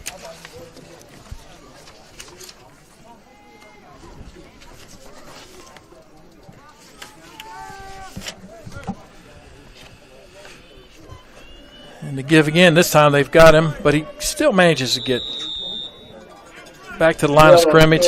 For the Mountain Lions. Coming that time, Brad Bowers on the tackle there. We're shooting the gaps on that one. Third down and 3. 2 for the Mountain Lions. Got twins to the right, single to the left. Got Rapp offset to the right, the fullback in between the guard tackle.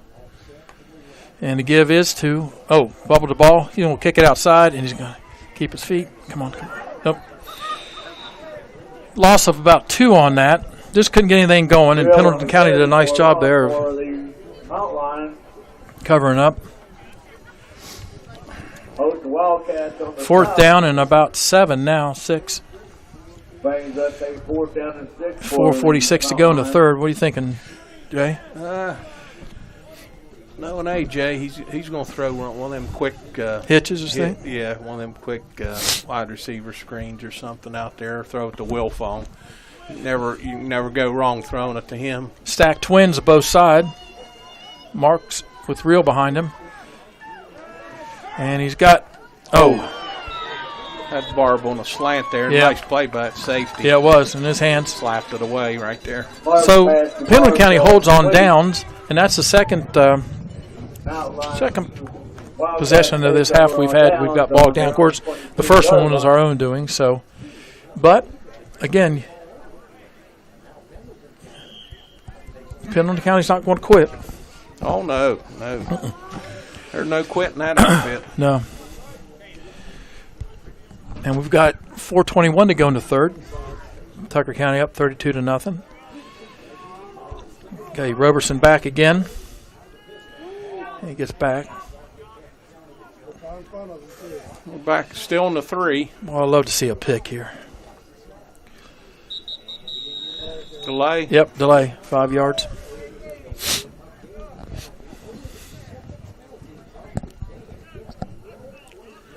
So it's going to bring up first down to 15 after the penalty.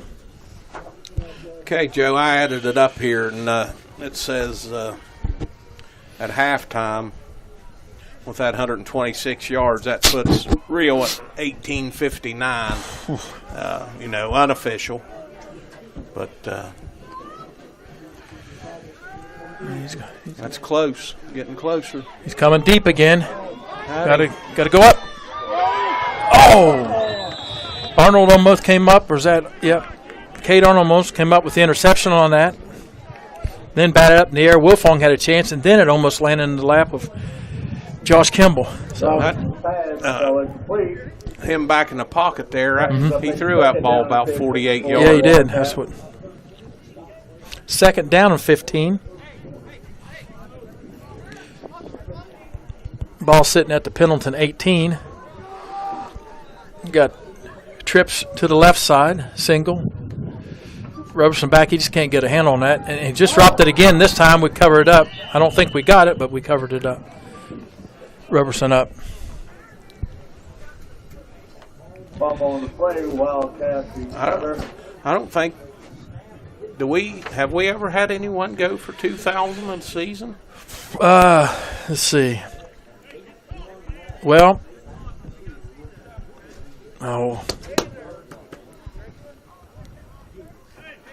quarterback when Josh played. Miller. Yeah, Miller, and then Wes Lambert was close too. Wasn't he? Little hitch pass. Just got to tackle. Good job of covering up. So it's fourth down and long. So it should be a punt coming up here. Oh, he landed awkward there. He's complete to Josiah Kimball on the reception.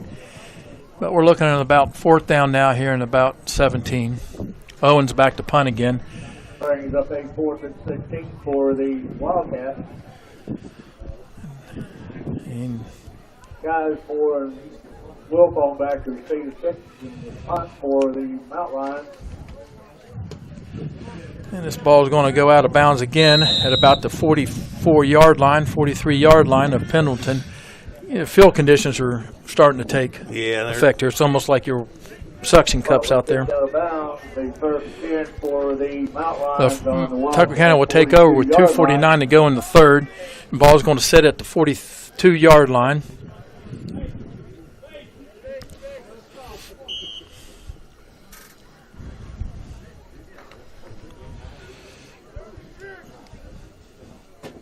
So we're going to have Real behind Marks, wrap to the left at fullback, twins right, single left. Little hitch out to Wilfong, and Wilfong's going to be tackled. About 6. Yep. It was Harvey on the tackle. And Dove. So, going to be second down and 4. Pick up a 6 on the hitch pass.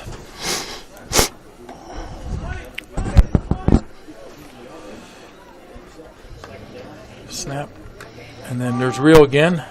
Real's going to be stuffed this time. Got about a yard. Real on the carry for the Mount Lions. So third down and 3. Go long 4. Bowers on the initial stop for the Wildcats. Bowers on the tackle for Pendleton County. All right, see, we're going to be moved back to the stick guy, 2 tights. He's thinking 2 downs for this one. And there's a give to Real. Real's going to get the first down and more, JD. Still going. Now they're going to hold him up there about the 27, 26-yard line. So it's a first down. Keep the clock going. 1:31 to go in the third period. Rhodes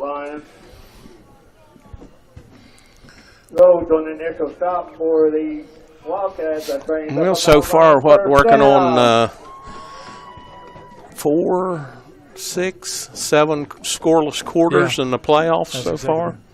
Defense is. All right. We've got singles of both sides, 2 tights. And then we're going to throw back to Wilfong. And Wilfong's got clear field. All they guess got to do is block in the end zone. I do not see any flags. And that's a play of about 22 yards.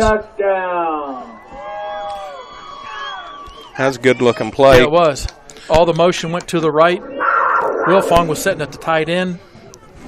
Backed off. He had good. Cosmore had good block. And Crossland.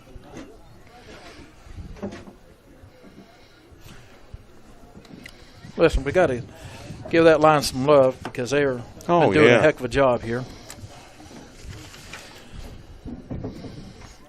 We're in the stick eye, going for 2-point conversion. And up. And kind of fumbled the snap there, and I believe we almost gave it to the up back on that one, JD. So the 2-point conversion is no good. So Tucker County is up 38-0 with 1:01 to go in the third.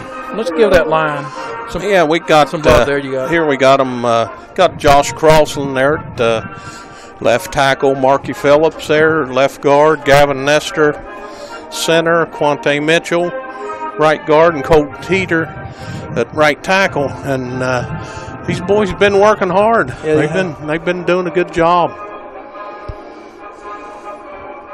And you've got, I know he's got some other linemen coming in right behind him too. You know, Colton Teeter's a 10th grader, Crossland's 11th grader. So it's good when you can get some linemen back and you get a mix of them. Yeah.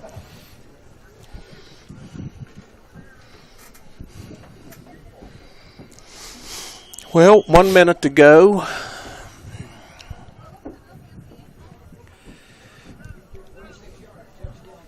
Mountaineers aren't closing it out very well, JD. It's 45-9 now. That's not good. I'll tell you what, though, I was impressed with the basketball. Oh, yeah, they played hard. They played hard. Wilfong will be kicking off now. He gets a good boot here. Hits inside 15. And most had a little bit. Did you hear him hit that ball? It sounded like one Tom Brady'd been played with. That was Robeson on quarterback on that reception and return, or return. Audrey on the return for the Wildcats. George on the stop for the Mountain Lions. Braxton George on the tackle. 28-yard line. Okay. Quads over here. Yes, we do. And single to no the left. backs. And just going to throw a little hitch out himself, a little swing out here. And he can't get his footing. And that's Nicholas Rhodes on that with the little swing pass. Cannot cut on your inside foot on this kind of turf. Got to cut on the outside. And how important is it to keep your weight over your toes? Yep. Second and 10 for the Wildcats. They got trips to the left side this time, single to the right, one back. Roberson back to pass, a little bit of pressure. He's going to get rid of it this time. And if he... we get it? Almost. Another good coverage by Cade Arnold there. Yeah, nice job. He's been playing pretty well the second half. The defensive backs, since that first slant, we've been playing pretty well the rest of the game.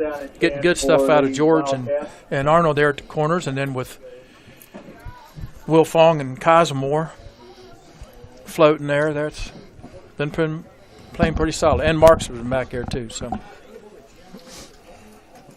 almost Sam's out there, almost like an outside linebacker at times. Yeah. Roberson back again. It's 3rd down and 10. Launches another one, goes up, and this right off his hands. Again, good coverage by Cosmore, but that was an excellent pass. Oh, that was laid right in there. Yep. Right off his fingertips, the only place he could put it. Cosmore was on him like glue. 4th down and 10. Ball sitting at 27-yard line of Pendleton County. Owens back to punt again. Not too.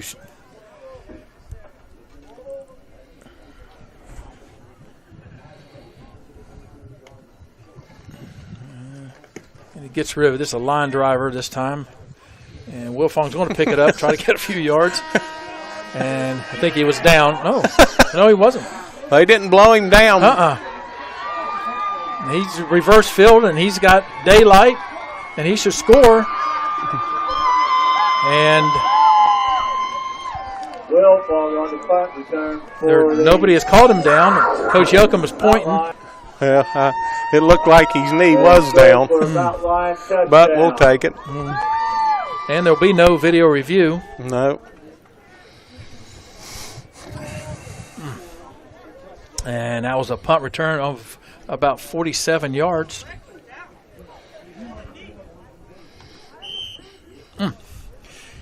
And that goes at the end of the third period. Now Tucker County again will go for the 2-point conversion and the stick eye, 2 tights. And the give is to Rapp, the up back. Yeah. And we get him pushed Didn't get in. Didn't get in. Carry for the 2-point conversion, no good. And that's the end of the third quarter. We're the score of Mount Lion 44. Well, I don't know, Joe. Do they have the continuous clock in the playoffs? I'm not sure if it counts in the playoffs or not. So, as we start, get ready to start the fourth period, Tucker County is up 44-0. One more quarter to go, and then it's going to be a big one next week. Yes, it is. We need to get a lot of people out here and cheer on these mountain lions, because that's going to be a different kind of team coming in next week. Now, last year in the semifinals, we played a Williamson team was just big, and they had that Musina boy. I think he went to play baseball at West Virginia, and that boy was tough. And they just pretty much went single wing, and they just overpowered with this. I think this Wahama team's a little bit different, and I think this line has got a year experience of playoff semifinal action too, and it's a different line up here. You know, with Crossland, Nestor, Cade Rapp's coming on, Barb over there, Phillips, and with Real linebacker and what we have in the secondary.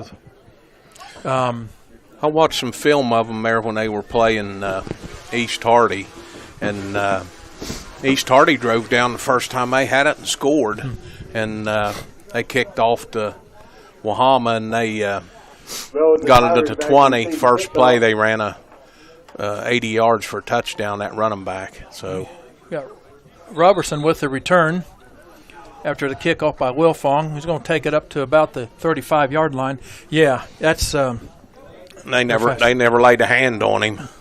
And then they stopped East Hardy on the next series, and they had it about their own 20 again, run the same play. Aldone, he hit it 80 yards again for a touchdown. So he's electric.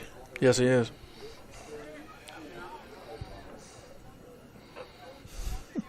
But I tell you what, we got some speed. Yes, we do. And athletes on this team. Yep. He bobbles the ball, but he's able to hand it off to Owens. It was first down and 10, ball sitting at the 35-yard line. It's going to be pick up about 4 yards. That's one of the second or third time they've ran the ball today. Yeah. It got about 2 yards on that. Going to be second down and 8. For the Wildcats, for the Mount Lions, brings up 8 and 8 for the Wildcats.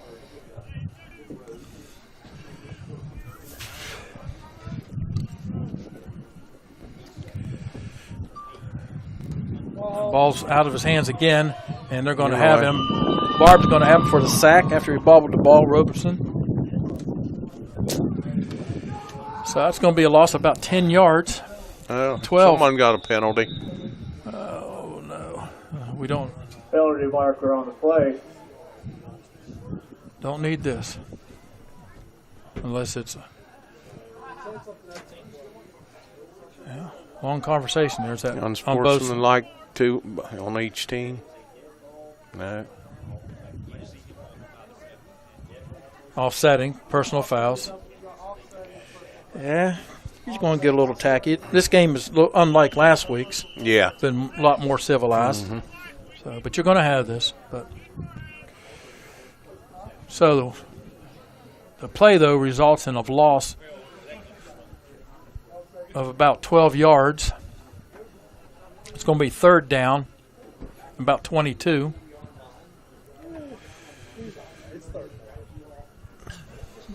Ball's all the way back at about the 24-yard line. Third down and 24 for the Wildcats. Robertson is back deep, and he's going to Got some pressure. and he's going to be tackled by that whole up front and linebackers. Robinson on the carry for Didn't the have anywhere to go and Wildcats. couldn't get his Mountain Lions on the stop. feet planted to get rid of it. Brings up a Fourth down about 24 22. for the Wildcats. Cosmore back inside the about the 47-yard line.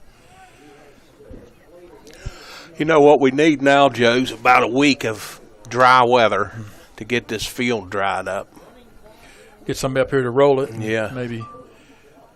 Not quite sure what the forecast here, but I mean. And there's a punt. It kind of squibs and. Get away from it. Yep. Good job.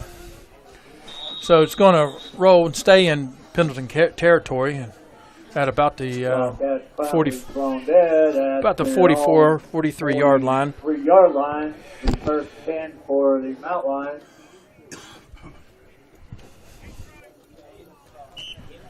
Yep. Quinn just had 42-point lead. Constitutes running clock in fourth quarter. Is that in the playoffs too?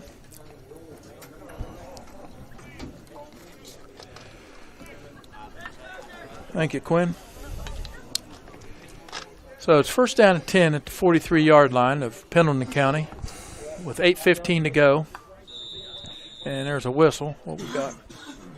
Looks like a timeout. Pendleton County. So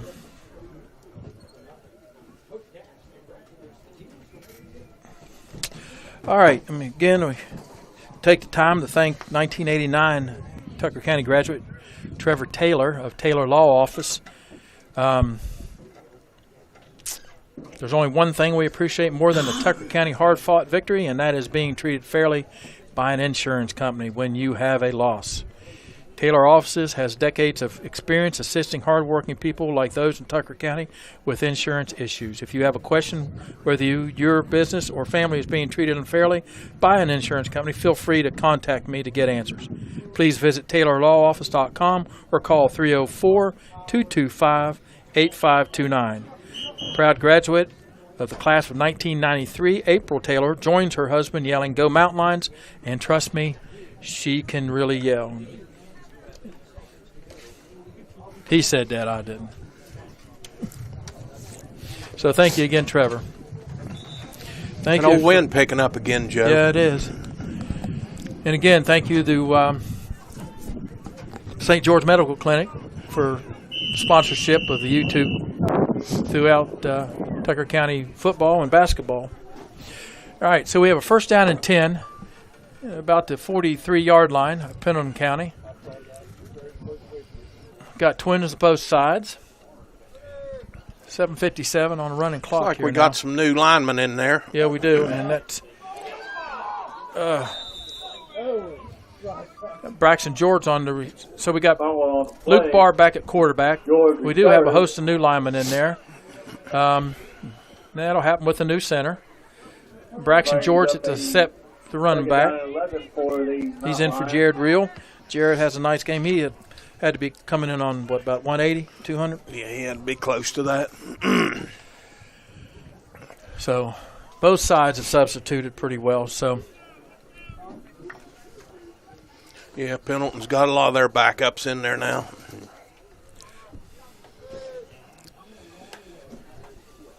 So Luke Barr again is a quarterback.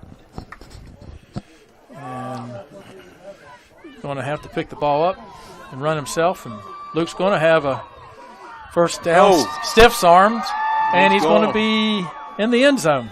He ran out of bounds. Did he run out? The carry for the He did. is pushed out of bounds. I was ready to call the touchdown from about 43 yards out. Had a stiff arm there, didn't he? Yeah, yeah.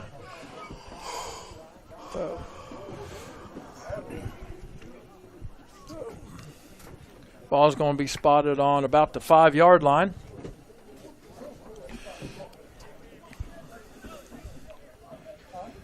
Brings up a first and goal for the Mountain Lions. Looks like we on Wildcat 6-yard line.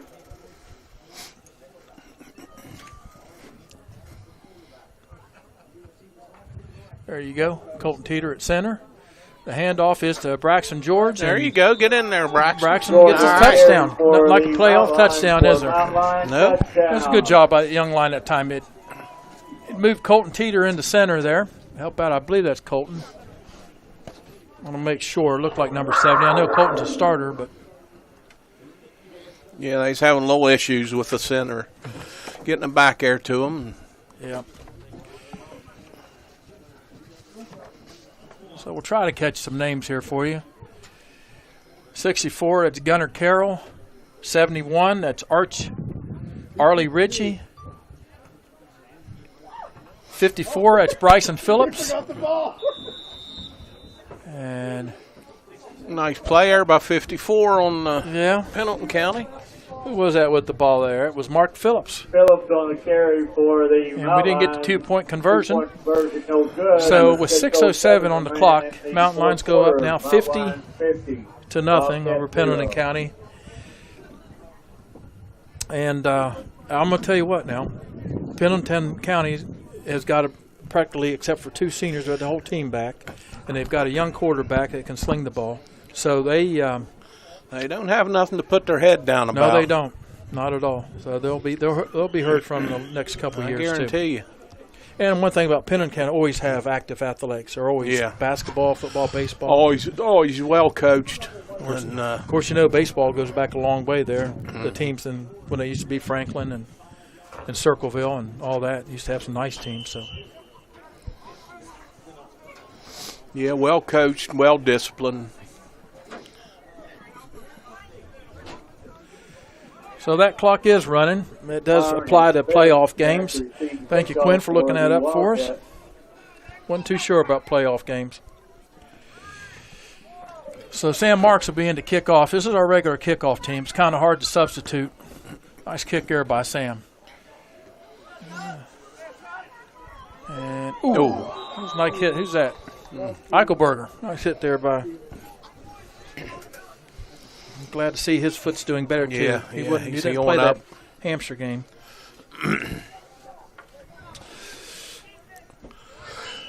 Hopefully he'll be full tilt next week. Yep. So we've got some young defensive players out there. We'll try to get them. Smith on the return for the Wildcats.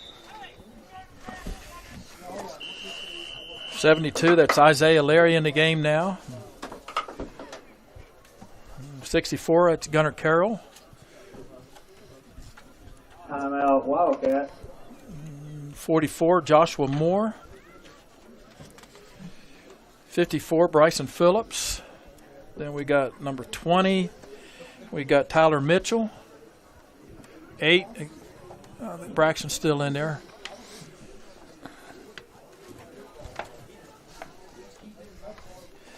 Good thing about Cade and Braxton, they're young. Cade's a 10th grader. And Braxton a junior.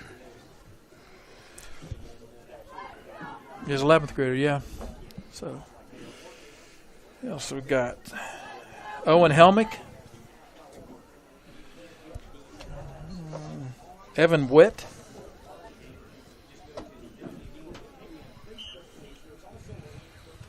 Get Brock Hovatter there. Brock Hovatter, number 20.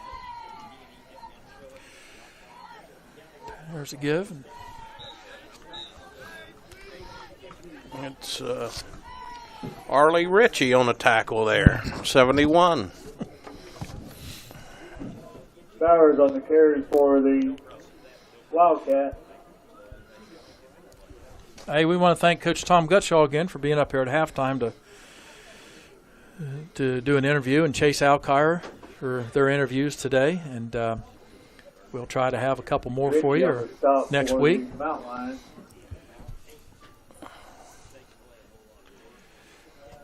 There's a pass there. Brings up a 3rd down and about 7 or 8. 4:27 to go. Hardman on the pass complete, the pass incomplete. So if you're wanting to get an idea of the team we'll be playing next week, just go on Metro News on the app and they usually show the replay of the games. So it should be a good matchup. Two tough teams, two experienced playoff teams. And just about what everyone expected when the pairings come out, that it would come down to this. Now, I think 3:41 to go in the game, and it was on that tackle there. Number 44, JD. Josh Moore. Starters on the carry for the Wildcats. Arlie Ritchie. Bonner on the stop for the Mount Lions, brings up the first and 10 for the Wildcats. So Pendleton County got a first down with 3:13 to go in the game. Ball low snap. Quarterback's trying to get rid of it, and you get a little bit of yardage on that. He's going to be brought down by Bryson Phillips and Brock Hovatter and Evan Witt, as well as Gunnar Carroll. So bring up a second down and about 3 inside Tucker County territory. I'll tell you one thing, too, Joe. Carroll on the stop for the Wahama ain't looking forward to coming up here. I don't think they are either. I guarantee you that. For the Wildcats. They wanted to be playing on that turf at home. And there's a good tackle there by Arlie Ritchie on that. Who else is in on that tackle? 72, Isaiah Leary on that.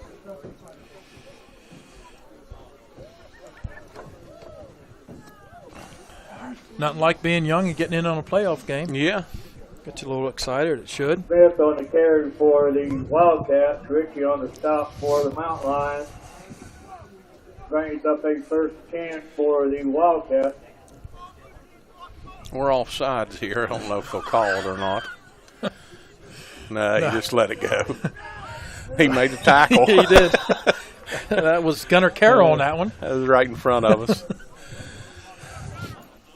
With a little backside pursuit, a little edge. Carroll on the stop for the Mount Lions. Second down and 9. Brings up a second down and 9 for the Wildcats. A minute 20 to go.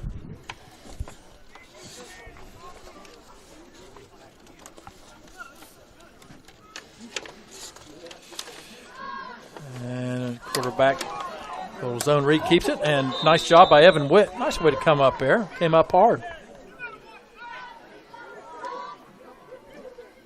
Hardman on the carry for the Wildcats. Witt on the stop for the Mount Lions. Pendleton in their season at 8-4. Brings up a with a for the Wildcats. bunch of young kids like that. That's a good year. Yeah, it is. Yeah, 3 starting seniors. That's it.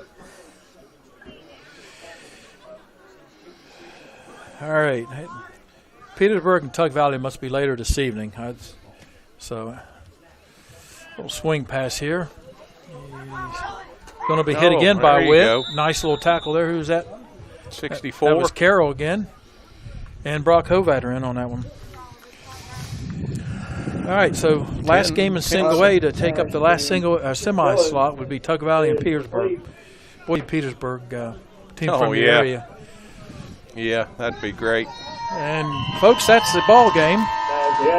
And Tucker County finishes the second round, 50 to Pendleton County. Oh, and that's back-to-back playoff games without giving up a point. Yep, 8 straight playoff quarters with no points. Yep. All right, and we're all look pretty healthy, so that sets up a matchup now with 2 of the top single A teams in the state. And I guarantee you this will probably be the Metro News game of the week next without week. a doubt, it should be. And like I said, I would think that Adam and the boys will be getting here in this field and trying to get it rolled. Yeah. I wouldn't be a bit surprised if they try to roll it tonight, would you? Yeah, I jump on it now. Yeah, get some work on it and get it dried up a little bit, and, so we can come back here and play. So I guarantee you, Wahama don't want to play here. No. Nah. Well, another good outing for the guys. You know, solid, just gut punch, and score. And that's what it takes, man. Well, we didn't mess. We came right out, Yeah. opened up, and took care of business right from the very first quarter. Yeah. And,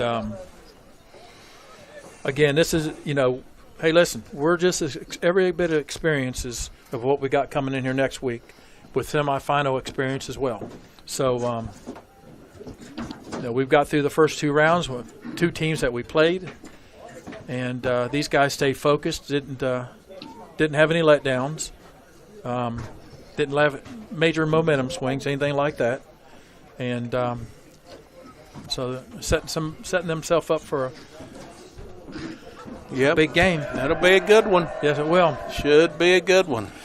Hey, again, we'd like to thank our sponsor for this game, Trevor Taylor of Taylor Law Offices. Trevor, we thank you for this second round quarterfinal action sponsorship of this game. And, again, 1989 graduate, and your wife April, 1993 graduate, and we appreciate it very much. Yeah. We also appreciate St. Medical Clinic for their sponsorship. Yeah. And as well as all the sponsorship for the SSAC. And we're going to take a short break here, and we'll be right back.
Folks, if you could stand by just a little bit, Kevin White will be down with game stats, and then we'll wrap this thing up.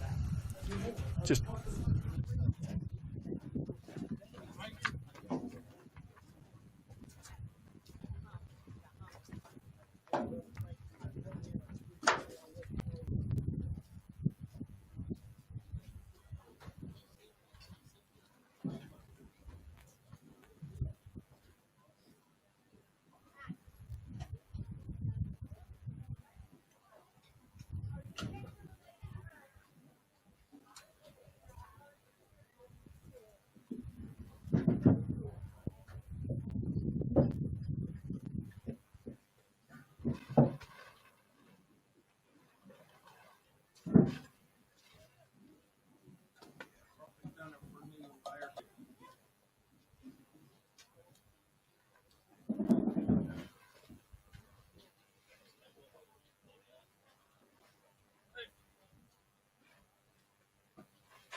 up there. You'll have to go up there to get pop-up. Where you go, Madden? Just go see on the pop-up. Mommy's going to get it down here before the There's boys a run Pat out. Summerall. Yeah.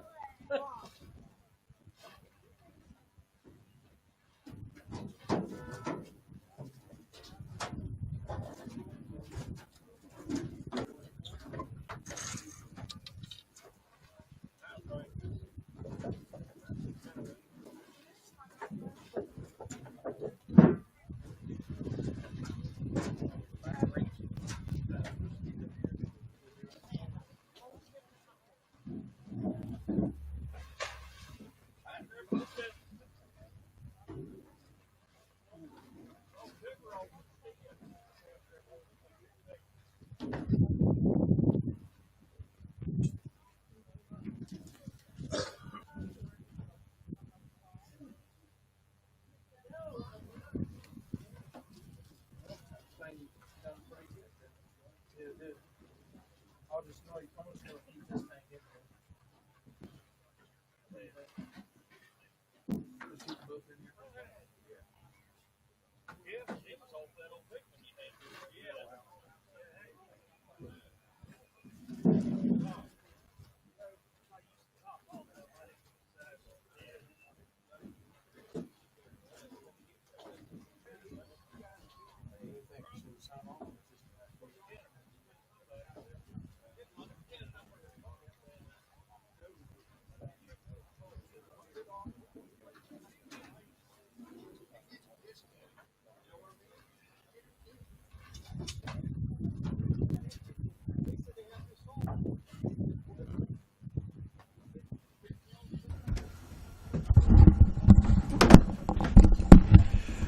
All right, folks, we were hoping to have some stats here for you, but they're still tallying them up there and sending them into the newspaper. So we're going to go ahead and sign off, and I want to thank everybody for listening and being around for these first two rounds of the playoffs. And again, Tucker County will meet number 3 Wahama at R.H. Armstrong Memorial Field, 1984 stadium. Next week. Now that'll be determined tomorrow when the schools meet at Parkersburg. So we appreciate you listening. Again, Tucker County 50, Pendleton 0, and that is all here. And this is Two Guys at a Game signing off.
Put this back in here for now.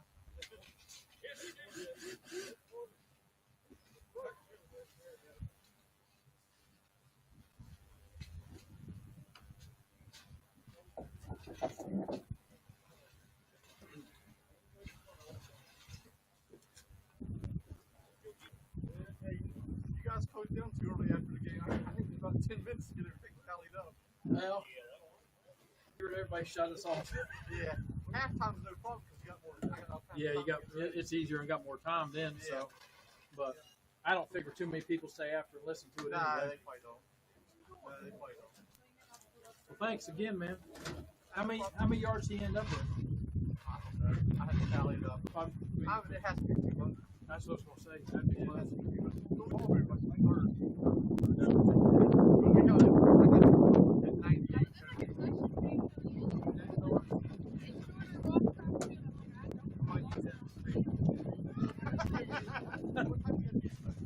I try to have it done by tomorrow.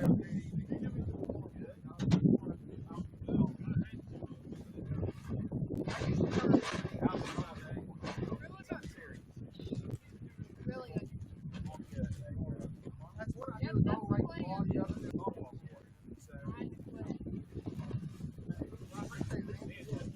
JD, thanks guys. Appreciate you. Whoa, is this pepperoni roll? Yep. Where'd you get that at? Home. Oh man. Hey, I think I'm gonna come back up here in about 2 hours. That's what we were wondering. It's starting to freeze, and I know Wilhelma's gonna. Was anybody up here from the SSAC? I'm not sure, but AJ said they'll probably send somebody Monday if Wilhelma can test. So I'm gonna go ahead and roll it now while it's half froze. As I walk across there, it's muddy, but it's not soupy because it's starting to freeze. Yeah. What rain we supposed to get this week? Not a lot. I mean, we're supposed to get a little bit of snow, but it's supposed to be cold. So we'll see. You guys need anything? No, I think we're good. We're just wrapping this thing up. And all right, thank you guys. All right, thank you, Adam. Again, thank you. Yep. You want to screw your screw in there? You want to put your screw so we don't lose it? No. Is this your one?